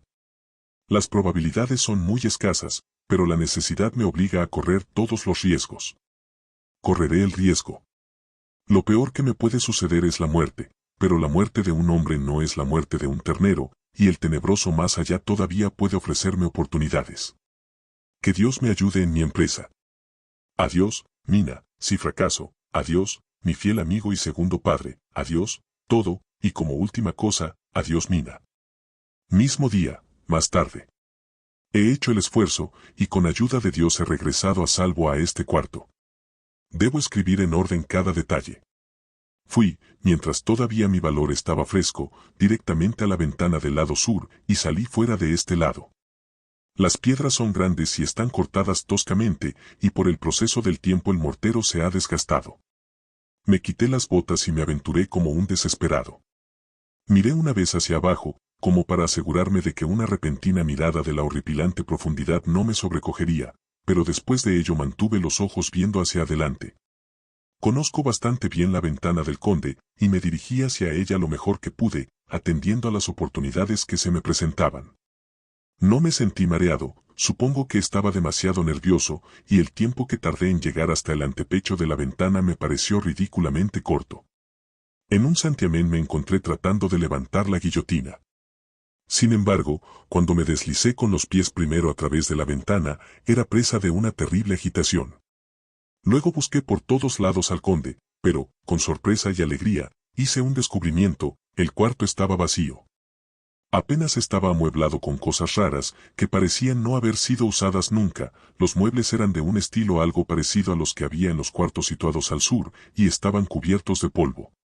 Busqué la llave, pero no estaba en la cerradura y no la pude encontrar por ningún lado. Lo único que encontré fue un gran montón de oro en una esquina, oro de todas clases, en monedas romanas y británicas, austriacas y húngaras, griegas y turcas. Las monedas estaban cubiertas de una película de polvo, como si hubiesen yacido durante largo tiempo en el suelo. Ninguna de las que noté tenía menos de 300 años. También había cadenas y adornos, algunos enjollados, pero todos viejos y descoloridos. En una esquina del cuarto había una pesada puerta. La empujé, pues, ya que no podía encontrar la llave del cuarto o la llave de la puerta de afuera, lo cual era el principal objetivo de mi búsqueda. Tenía que hacer otras investigaciones, o todos mis esfuerzos serían vanos. La puerta que empujé estaba abierta, y me condujo a través de un pasadizo de piedra hacia una escalera de caracol que bajaba muy empinada. Descendí, poniendo mucho cuidado en donde pisaba, pues las gradas estaban oscuras, siendo alumbradas solamente por las troneras de la pesada mampostería. En el fondo había un pasadizo oscuro, semejante a un túnel, a través del cual se percibía un mortal y enfermizo olor, el olor de la tierra recién volteada. A medida que avancé por el pasadizo, el olor se hizo más intenso y más cercano. Finalmente, abrí una pesada puerta que estaba entornada y me encontré en una vieja y arruinada capilla, que evidentemente había sido usada como cementerio. El techo estaba agrietado, y en los lugares había gradas que conducían a bóvedas, pero el suelo había sido recientemente excavado y la tierra había sido puesta en grandes cajas de madera, manifiestamente las que transportaran los eslovacos. No había nadie en los alrededores, y yo hice un minucioso registro de cada pulgada de terreno. Bajé incluso a las bóvedas, donde la tenue luz luchaba con las sombras, aunque al hacerlo mi alma se llenó del más terrible horror. Fui a dos de estas, pero no vi nada sino fragmentos de viejos féretros y montones de polvo. Sin embargo, en la tercera hice un descubrimiento. Allí, en una de las grandes cajas, de las cuales en total había 50, sobre un montón de tierra recién excavada, yacía el conde. Estaba o muerto o dormido, no pude saberlo a ciencia cierta, pues sus ojos estaban abiertos y fijos, pero con la vidriosidad de la muerte, y sus mejillas tenían el calor de la vida a pesar de su palidez. Además, sus labios estaban rojos como nunca. Pero no había ninguna señal de movimiento, ni pulso, ni respiración, ni el latido del corazón. Me incliné sobre él y traté de encontrar algún signo de vida, pero en vano. No podía haber yacido allí desde hacía mucho tiempo, pues el olor a tierra se habría disipado en pocas horas. Al lado de la caja estaba su tapa, atravesada por hoyos aquí y allá. Pensé que podía tener las llaves con él, pero cuando iba a registrarlo vi sus ojos muertos, y en ellos, a pesar de estar muertos, una mirada de tal odio, aunque inconsciente de mí o de mi presencia, que huí del lugar, y abandonando el cuarto del conde por la ventana me deslicé otra vez por la pared del castillo. Al llegar otra vez a mi cuarto me tiré jadeante sobre la cama y traté de pensar. 29 de junio. Hoy es la fecha de mi última carta, y el conde ha dado los pasos necesarios para probar que es auténtica, pues otra vez lo he visto abandonar el castillo por la misma ventana y con mi ropa. Al verlo deslizarse por la ventana, al igual que una lagartija, sentí deseos de tener un fusil o alguna arma letal para poder destruirlo, pero me temo que ninguna arma manejada solamente por la mano de un hombre pueda tener algún efecto sobre él. No me atreví a esperar por su regreso, pues temí ver a sus malvadas hermanas. Regresé a la biblioteca y leí hasta quedarme dormido. Fui despertado por el conde, quien me miró tan torvamente como puede mirar un hombre, al tiempo que me dijo: mañana, mi amigo, debemos partir. Usted regresará a su bella Inglaterra, yo a un trabajo que puede tener un fin tal que nunca nos encontremos otra vez. Su carta a casa ha sido despachada, mañana no estaré aquí, pero todo estará listo para su viaje. En la mañana vienen los gitanos, que tienen algunos trabajos propios de ellos, y también vienen los eslovacos. Cuando se hayan marchado, mi carruaje vendrá a traerlo y lo llevará hasta el desfiladero de Borgo, para encontrarse ahí con la diligencia que va de Bukovina a Bistritz. Pero tengo la esperanza de que nos volveremos a ver en el castillo de Drácula. Yo sospeché de sus palabras y determiné probar su sinceridad. Sinceridad. Parece una profanación de la palabra en conexión con un monstruo como este, de manera que le hablé sin rodeos. ¿Por qué no puedo irme hoy por la noche? Porque, querido señor, mi cochero y los caballos han salido en una misión. Pero yo caminaría de buen gusto. Lo que deseo es salir de aquí cuanto antes. Él sonrió, con una sonrisa tan suave, delicada y diabólica, que inmediatamente supe que había algún truco detrás de su amabilidad, dijo. ¿Y su equipaje? No me importa. Puedo enviar a recogerlo después. El conde se puso de pie y dijo, con una dulce cortesía que me hizo frotar los ojos, pues parecía real. Ustedes los ingleses tienen un dicho que es querido a mi corazón, pues su espíritu es el mismo que regula a nuestros boyars. Dad la bienvenida al que llega, apresurad al huésped que parte. Venga conmigo, mi querido y joven amigo. Ni una hora más estará usted en mi casa contra sus deseos, aunque me entristece que se vaya, y que tan repentinamente lo desee. Venga.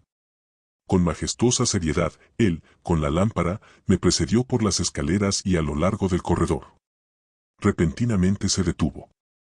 Escuche. El aullido de los lobos nos llegó desde cerca.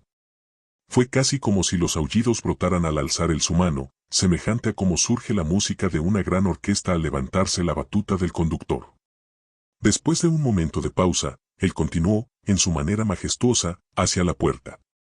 Corrió los enormes cerrojos, destrabó las pesadas cadenas y comenzó a abrirla. Ante mi increíble asombro, vi que estaba sin llave. Sospechosamente, miré por todos los lados a mi alrededor, pero no pude descubrir llave de ninguna clase. A medida que comenzó a abrirse la puerta, los aullidos de los lobos aumentaron en intensidad y cólera. A través de la abertura de la puerta se pudieron ver sus rojas quijadas con agudos dientes y las garras de las pesadas patas cuando saltaban. Me di cuenta de que era inútil luchar en aquellos momentos contra el conde. No se podía hacer nada teniendo él bajo su mando a semejantes aliados.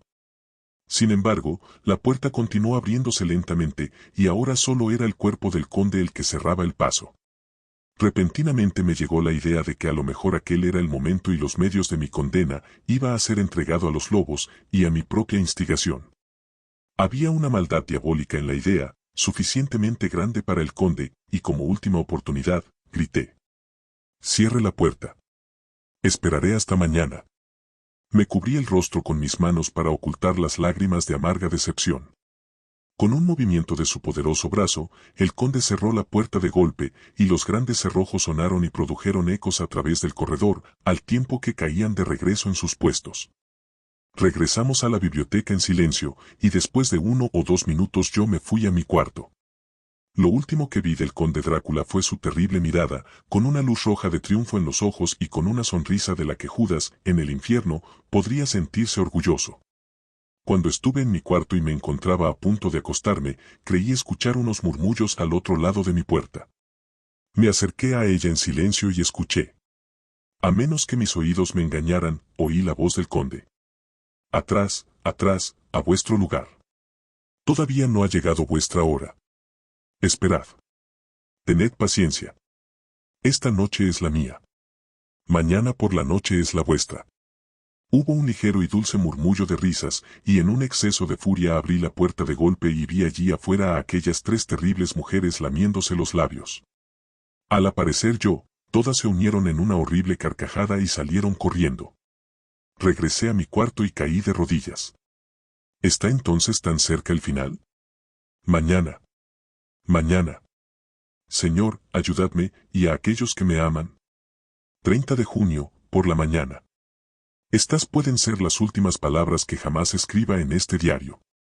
Dormí hasta poco antes del amanecer, y al despertar caí de rodillas, pues estoy determinado a que si viene la muerte me encuentre preparado. Finalmente sentí aquel sutil cambio del aire y supe que la mañana había llegado. Luego escuché el bienvenido canto del gallo y sentí que estaba a salvo. Con alegre corazón abrí la puerta y corrí escaleras abajo, hacia el corredor. Había visto que la puerta estaba cerrada sin llave, y ahora estaba ante mí la libertad. Con manos que temblaban de ansiedad, destrabé las cadenas y corrí los pasados cerrojos. Pero la puerta no se movió. La desesperación se apoderó de mí. Tiré repetidamente de la puerta y la empujé hasta que, a pesar de ser muy pesada, se sacudió en sus goznes. Pude ver que tenía pasado el pestillo. Le habían echado llave después de que yo dejé al conde. Entonces se apoderó de mí un deseo salvaje de obtener la llave a cualquier precio, y ahí mismo determiné escalar la pared y llegar otra vez al cuarto del conde. Podía matarme, pero la muerte parecía ahora el menor de todos los males. Sin perder tiempo, corrí hasta la ventana del este y me deslicé por la pared, como antes, al cuarto del conde. Estaba vacío, pero eso era lo que yo esperaba. No pude ver la llave por ningún lado, pero el montón de oro permanecía en su puesto. Pasé por la puerta en la esquina y descendí por la escalinata circular y a lo largo del oscuro pasadizo hasta la vieja capilla. Ya sabía yo muy bien dónde encontrar al monstruo que buscaba. La gran caja estaba en el mismo lugar, recostada contra la pared, pero la tapa había sido puesta, con los clavos listos en su lugar para ser metidos aunque todavía no se había hecho esto. Yo sabía que tenía que llegar al cuerpo para buscar la llave, de tal manera que levanté la tapa y la recliné contra la pared, y entonces vi algo que llenó mi alma de terror. Ahí yacía el conde, pero mirándose tan joven como si hubiese sido rejuvenecido, pues su pelo blanco y sus bigotes habían cambiado a un gris oscuro, las mejillas estaban más llenas, y la blanca piel parecía un rojo rubí debajo de ellas. La boca estaba más roja que nunca, sobre sus labios había gotas de sangre fresca que caían en hilillos desde las esquinas de su boca y corrían sobre su barbilla y su cuello. Hasta sus ojos, profundos y centellantes, parecían estar hundidos en medio de la carne hinchada, pues los párpados y las bolsas debajo de ellos estaban abotagados. Parecía como si la horrorosa criatura simplemente estuviese saciada con sangre. Yacía como una horripilante sanguijuela, exhausta por el hartazgo. Temblé al inclinarme para tocarlo, y cada sentido en mí se rebeló al contacto, pero tenía que hurgar en sus bolsillos, o estaba perdido. La noche siguiente podía ver mi propio cuerpo servir de banquete de una manera similar para aquellas horrorosas tres. Caí sobre el cuerpo, pero no pude encontrar señales de la llave. Entonces me detuve y miré al conde. Había una sonrisa burlona en su rostro hinchado que pareció volverme loco. Aquel era el ser al que yo estaba ayudando a trasladarse a Londres, donde, quizá, en los siglos venideros podría saciar su sed de sangre entre sus prolíficos millones, y crear un nuevo y siempre más amplio círculo de semidemonios para que se cebaran entre los indefensos. El mero hecho de pensar aquello me volvía loco. Sentí un terrible deseo de salvar al mundo de semejante monstruo. No tenía a mano ninguna arma letal, pero tomé la pala que los hombres habían estado usando para llenar las cajas y, levantándola a lo alto, golpeé con el filo la odiosa cara. Pero al hacerlo así, la cabeza se volvió y los ojos recayeron sobre mí con todo su brillo de horrendo basilisco. Su mirada pareció paralizarme y la pala se volteó en mi mano esquivando la cara, haciendo apenas una profunda incisión sobre la frente. La pala se cayó de mis manos sobre la caja, y al tirar yo de ella, el reborde de la hoja se trabó en la orilla de la tapa, que cayó otra vez sobre el cajón escondiendo la horrorosa imagen de mi vista. El último vistazo que tuve fue del rostro hinchado, manchado de sangre y fijo, con una mueca de malicia que hubiese sido muy digna en el más profundo de los infiernos. Pensé y pensé cuál sería mi próximo movimiento, pero parecía que mi cerebro estaba en llamas, y esperé con una desesperación que sentía crecer por momentos. Mientras esperaba escuché a lo lejos un canto gitano entonado por voces alegres que se acercaban, y a través del canto el sonido de las pesadas ruedas y los restallantes látigos. Los gitanos y los eslovacos de quienes el conde había hablado, llegaban. Echando una última mirada a la caja que contenía el vil cuerpo, salí corriendo de aquel lugar y llegué hasta el cuarto del conde, determinado a salir de improviso en el instante en que la puerta se abriera. Con oídos atentos, escuché y oí abajo el chirrido de la llave en la gran cerradura y el sonido de la pesada puerta que se abría.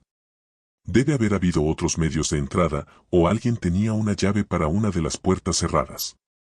Entonces llegó hasta mí el sonido de muchos pies que caminaban, muriéndose en algún pasaje que enviaba un eco retumbante.